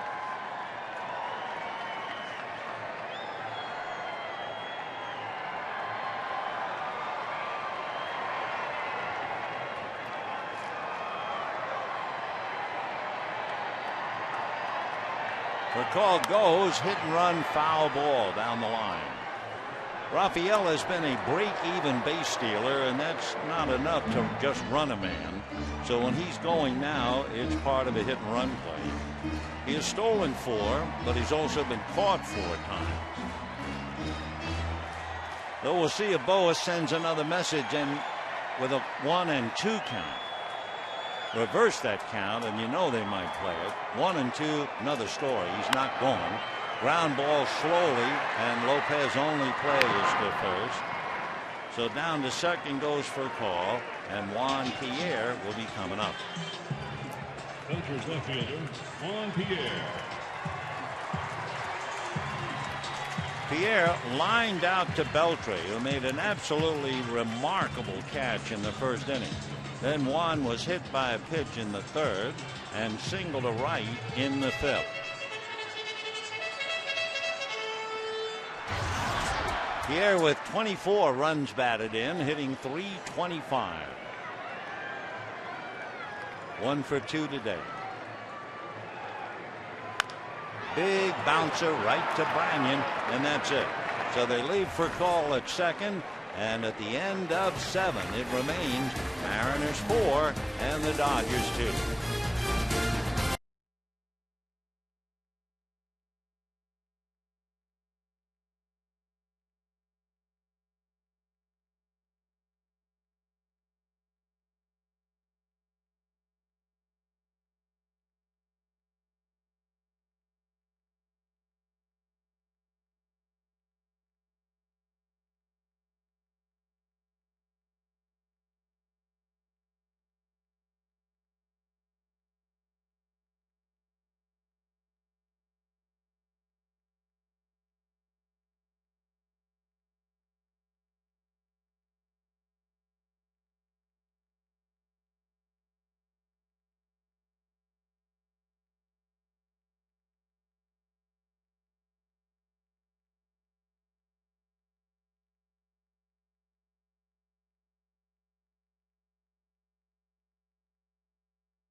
Call takes over at shortstop as we go to the 8th inning.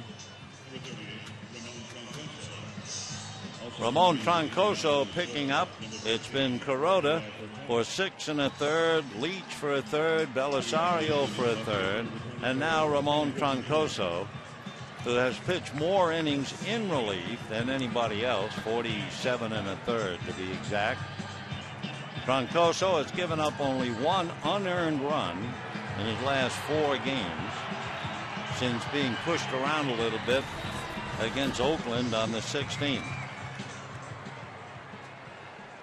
Remember, Troncoso had come into that game against Oakland without having given up a home run, and boom, he gave up 2 quick ones. So Ken Griffey will start it off.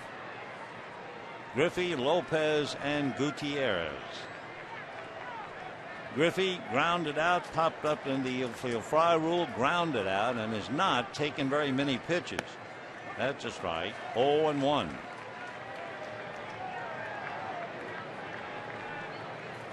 Griffey hitting in the 200s, but he has 5 home runs, 25 runs batted in. 1 ball and 1 strike.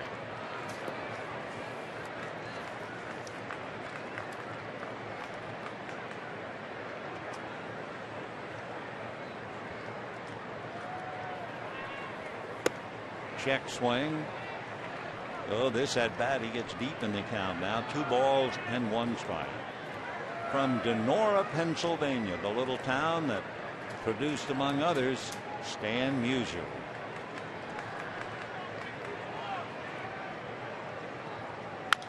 And big bounce at Aloni. He'll go to the bag, and he won't have to slide in this time. So 1 away in the 8th inning. And that will bring up Jose Lopez, who has the biggest swing of the day. It occurred in the 3rd inning. With a couple of men on, Lopez connected against Kuroda over the head of Matt Kemp to knock in 2. Eventually it was a 3-run inning. And that's the difference in the game now. It's still 4-2 Mariners. Lopez giving the Dodgers a terrible time in the series. He's having as good a series as any hitter in a long time. He's 8 for 11 in the series. They just can't get him out. 0-2. Lopez single to right, double to center, single to left. Average up to 264.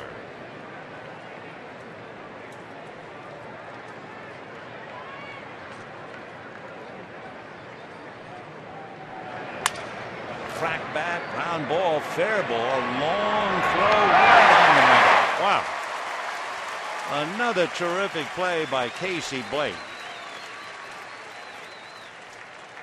Had that bat stayed together, I think it would have gone down the line. But look where Casey is in foul ground and somehow finds Loney. A perfect throw. Casey at the throttle. So 2 down. And here is Franklin Gutierrez. Single to drive in a run, struck out, hit into a force play.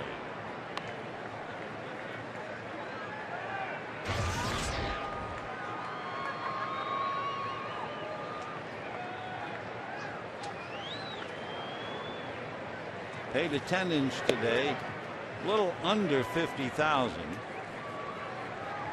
First game they had 50,752. Last night 50,847, and today 49,355. Well, let's put it this way: there are a lot of people who are not in favor of interleague play, but the fans obviously love it. And I'm sure there was tremendous interest to come out and see Ichiro and Ken Griffey, and they weren't disappointed. Little comeback, a nice play by Ramon, and he retires the side in order.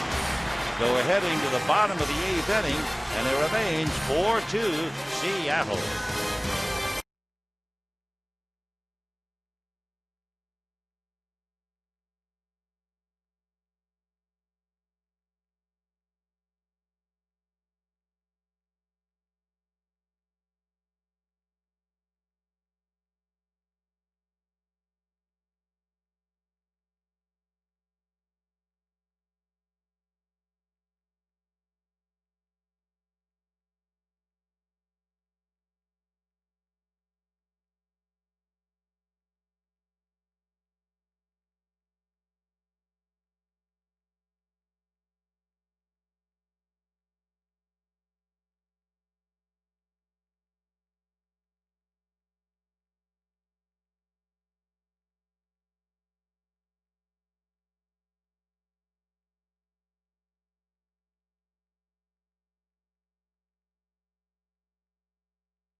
Goes back to his bullpen to bring in Mark Lowe.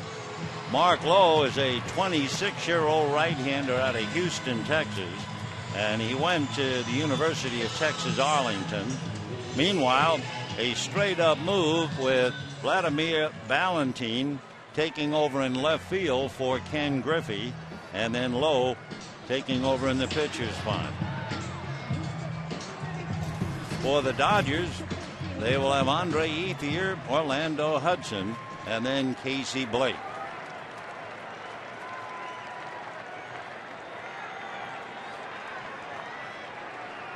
Ethier 0 for 2 had a scoring fly ball in the 5th inning. Fouls it away. 0-1 to count.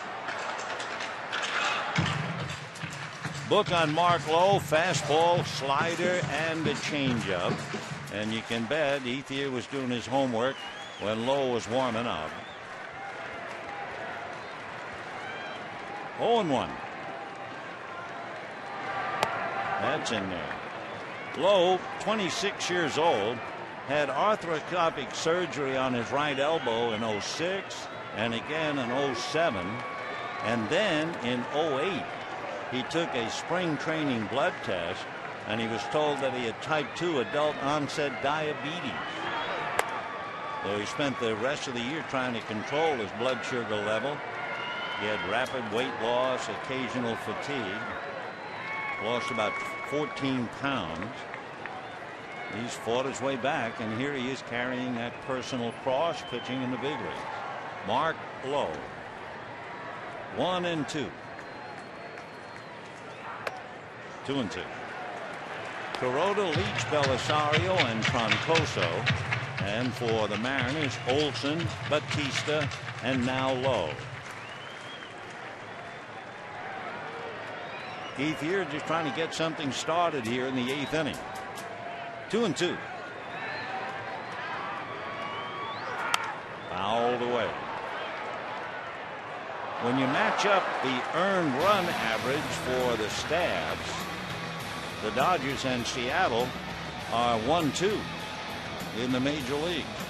The Dodger pitching staff ERA 3.64 and the Mariners 3.66. 2-2. Check swing. They're going to look. Swing, says Chuck Merriweather. And down goes Andre.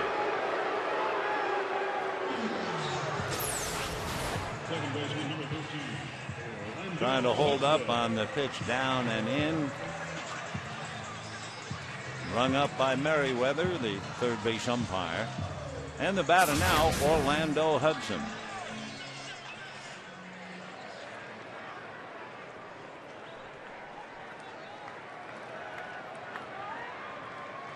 Hudson flied to right, grounded to short, flied to left, 0 for 3. With Ethier biting the dust, the point is well made. Since Andre Ethier hit his 3rd home run Friday night, the Dodgers have had one leadoff man get on, and that was Kemp in the 5th inning. 13 in a row out until Kemp, and now 3 more in a row. The 16 of the last 17 leadoff men have walked back to the dugout. Hudson 0 for 3, and the Mariners leading 4-2.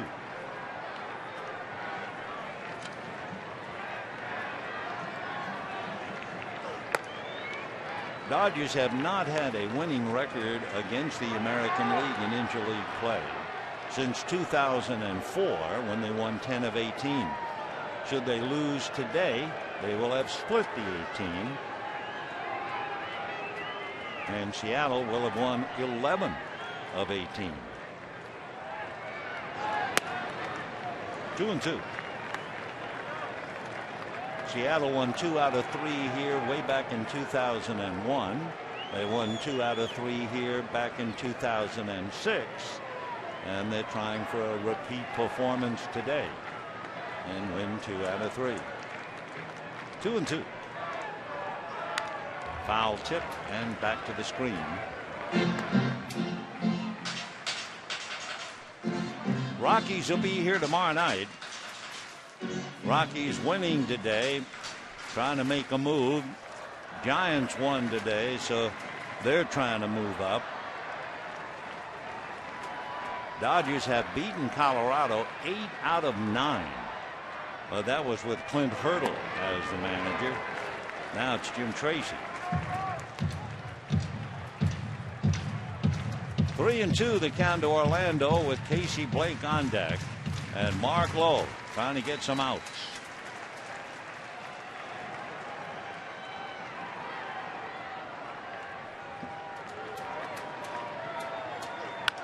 High fly ball to left, breaking over as Ballantine. So 2 down here in the 8th inning. And in case you wonder, and talking about Mark Lowe trying to control the diabetes, he supplements his treatment with a daily insulin shot.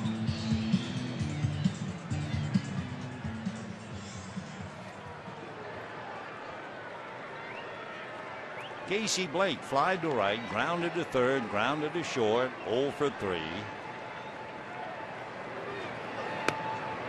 Ball 1. On deck, James Loney.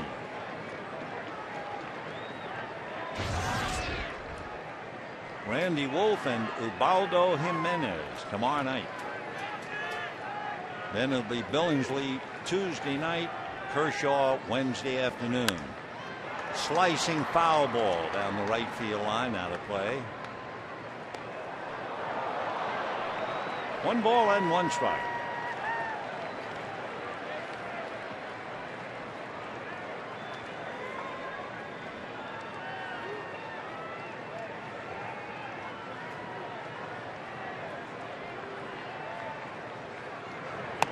That's a strike. 1 and 2.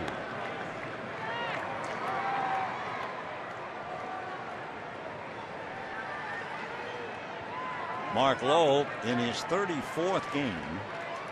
He has a record of 1 and 4.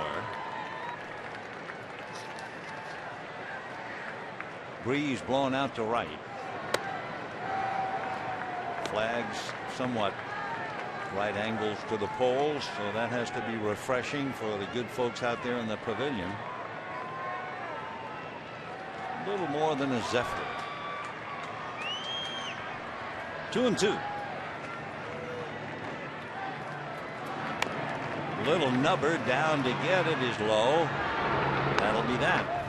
So the Dodgers tiptoe through the 8th inning. 1, 2, 3. And at the end of 8, it remains Seattle 4, Dodgers 2.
Since the 2nd inning and holding on to a 4-2 lead.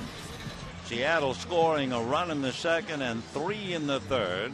Dodgers scratched for 2 in the 5th, and here we are in the 9th. For the Mariners, Kenji Jojima, the catcher, then Ronnie Cedeno, and the pitcher spot, Mark Lowe. Down in the Seattle bullpen, David Archma, their closer, begins to loosen up. Jojima struck out twice, flied to left, 0 for 3. All of his at-bats were against Hiroki Kuroda.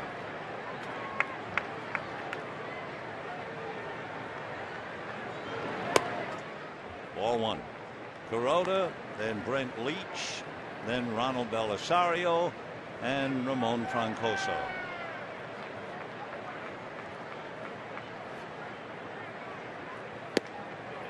2-0.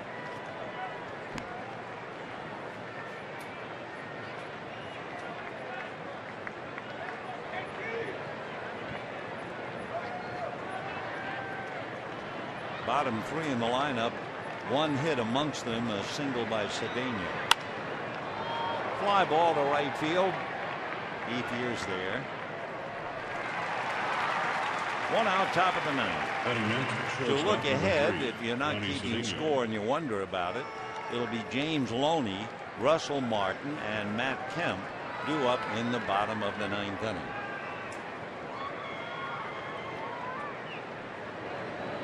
If they get anything going, then Rafael Furcal. Cedeno single to center. He's 1 for 3 today. 1 for 9 in this series.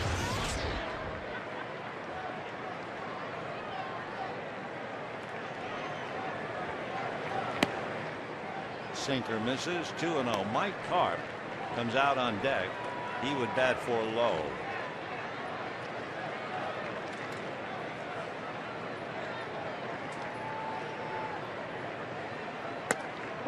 Two and one.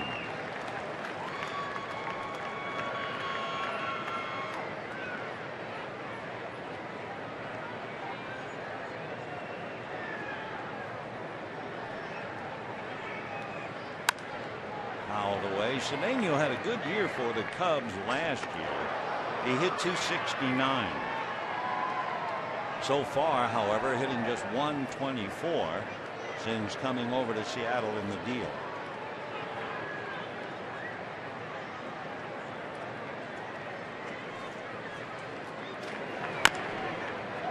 Up along third, tough play, bare hand pickup, off balance throw, and it takes Loney off the bag to catch it.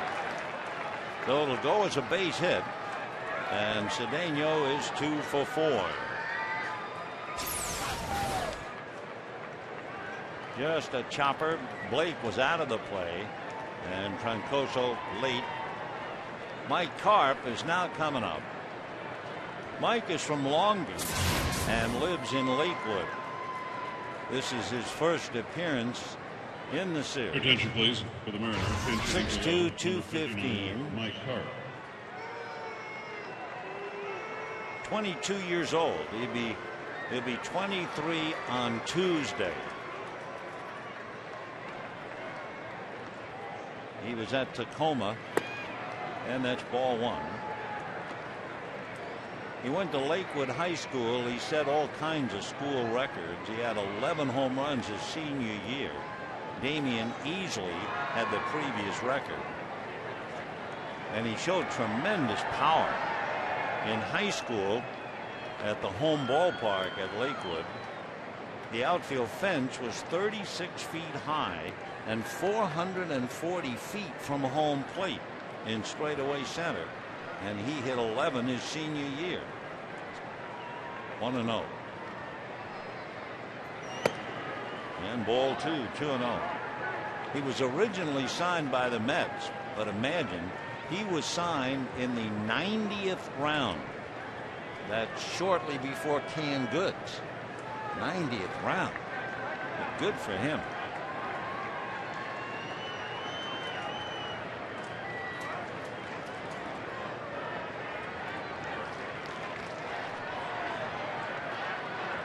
Two and 0 to young Mike Carp.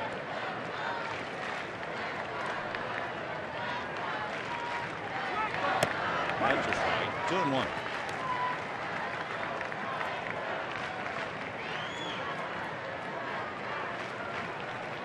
A couple of years ago, Mike was hit by a pitch. It fractured a bone in his right hand, and he played for 3 weeks. As he said, well, it was kind of bugging me a little. Another strike. 2-2.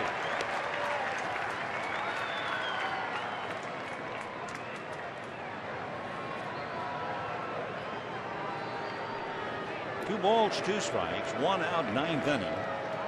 4-2 in favor of the Mariners.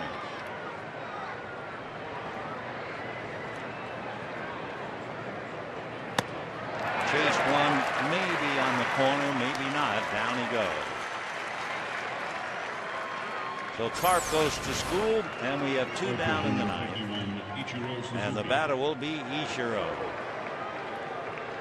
Probably out of the strike zone. Ichiro lined to short, had an infield single, flied to left, hit into a force play. He's hit safely in 11 straight. He's had 7 consecutive multi-hit games, but to keep that string going, he has to get a base hit now.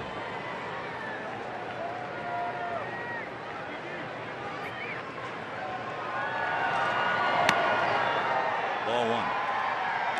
One of the things that Ichiro did, and they say still does, he will plant his feet. He will go into a catcher's squat, and his fanny will touch the ground, and he will stay there in that position. Drive to center. Kemp goes back. That'll be that. No runs, 1 hit, a man left. We're heading to the bottom of the 9th. Loney, Martin, and Kemp, 4-2, Seattle.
Ardsma comes out of the bullpen to pick up for Seattle.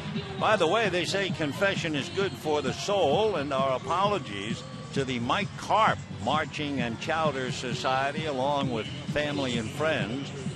We had a misprint in our note sheet because we had Carp being drafted by the Mets in the 90th round, which indeed seemed rather unusual. So we went back into the press guide and found out that he was drafted in the 9th round, which is a heck of a lot different. Sorry, Mike. And here we go to the bottom of the 9th. James Loney, Russell Martin, and Matt Kemp.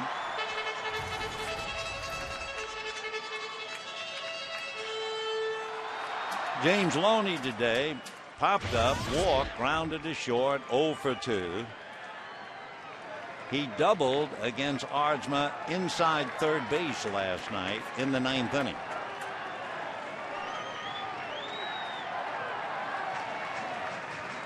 Four to 2 Mariners, bottom of the 9th. And ball 1. Well, just to make it a little more interesting, the Giants shut out the Brewers 7-0, and the Rockies beat the A's behind Aaron Cook 3-1. Little ground ball to short. Cedeno, and we have 1 out. So unless the Dodgers pull it out of the fire here in the 9th inning, they will be 7 games in front of the Giants, 7.5 games in front of the Rockies, who will be in for 3.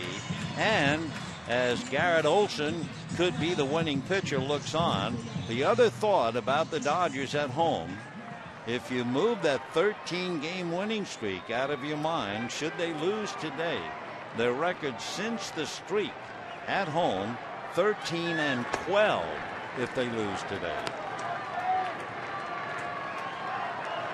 Russell Martin doubled, robbed of a hit by Beltre and Ward. Could have had a perfect day. Fouled away. By the way, as we said earlier, this is the last game for Adrian Beltre for a couple of months. He is going to have shoulder surgery on Tuesday. Dr. Louis Yoakum will perform the surgery, so Adrian's in good hands. And we send him our warmest wishes and God bless. 2-1 the count to Russell Martin. Waiting on deck, Matt Kemp.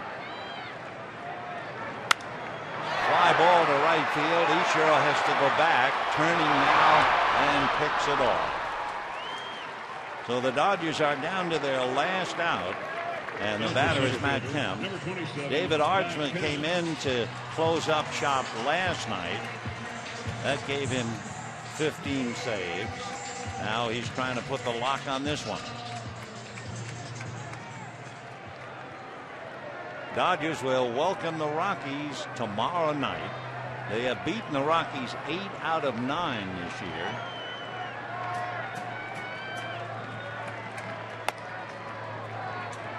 Dodgers are fortunate they don't see Aaron Cook. He was the winner today. They'll get Ubaldo Jimenez. Fouled away. 1-1. 49,355 taking in the ball game today.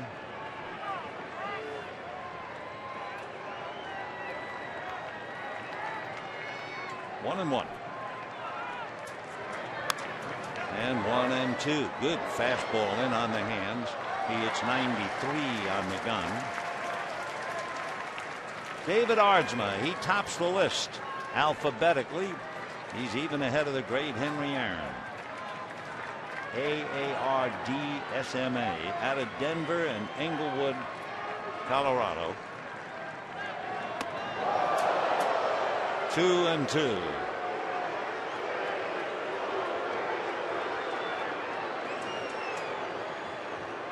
Ardsma, by the way, has not hit a batter all year.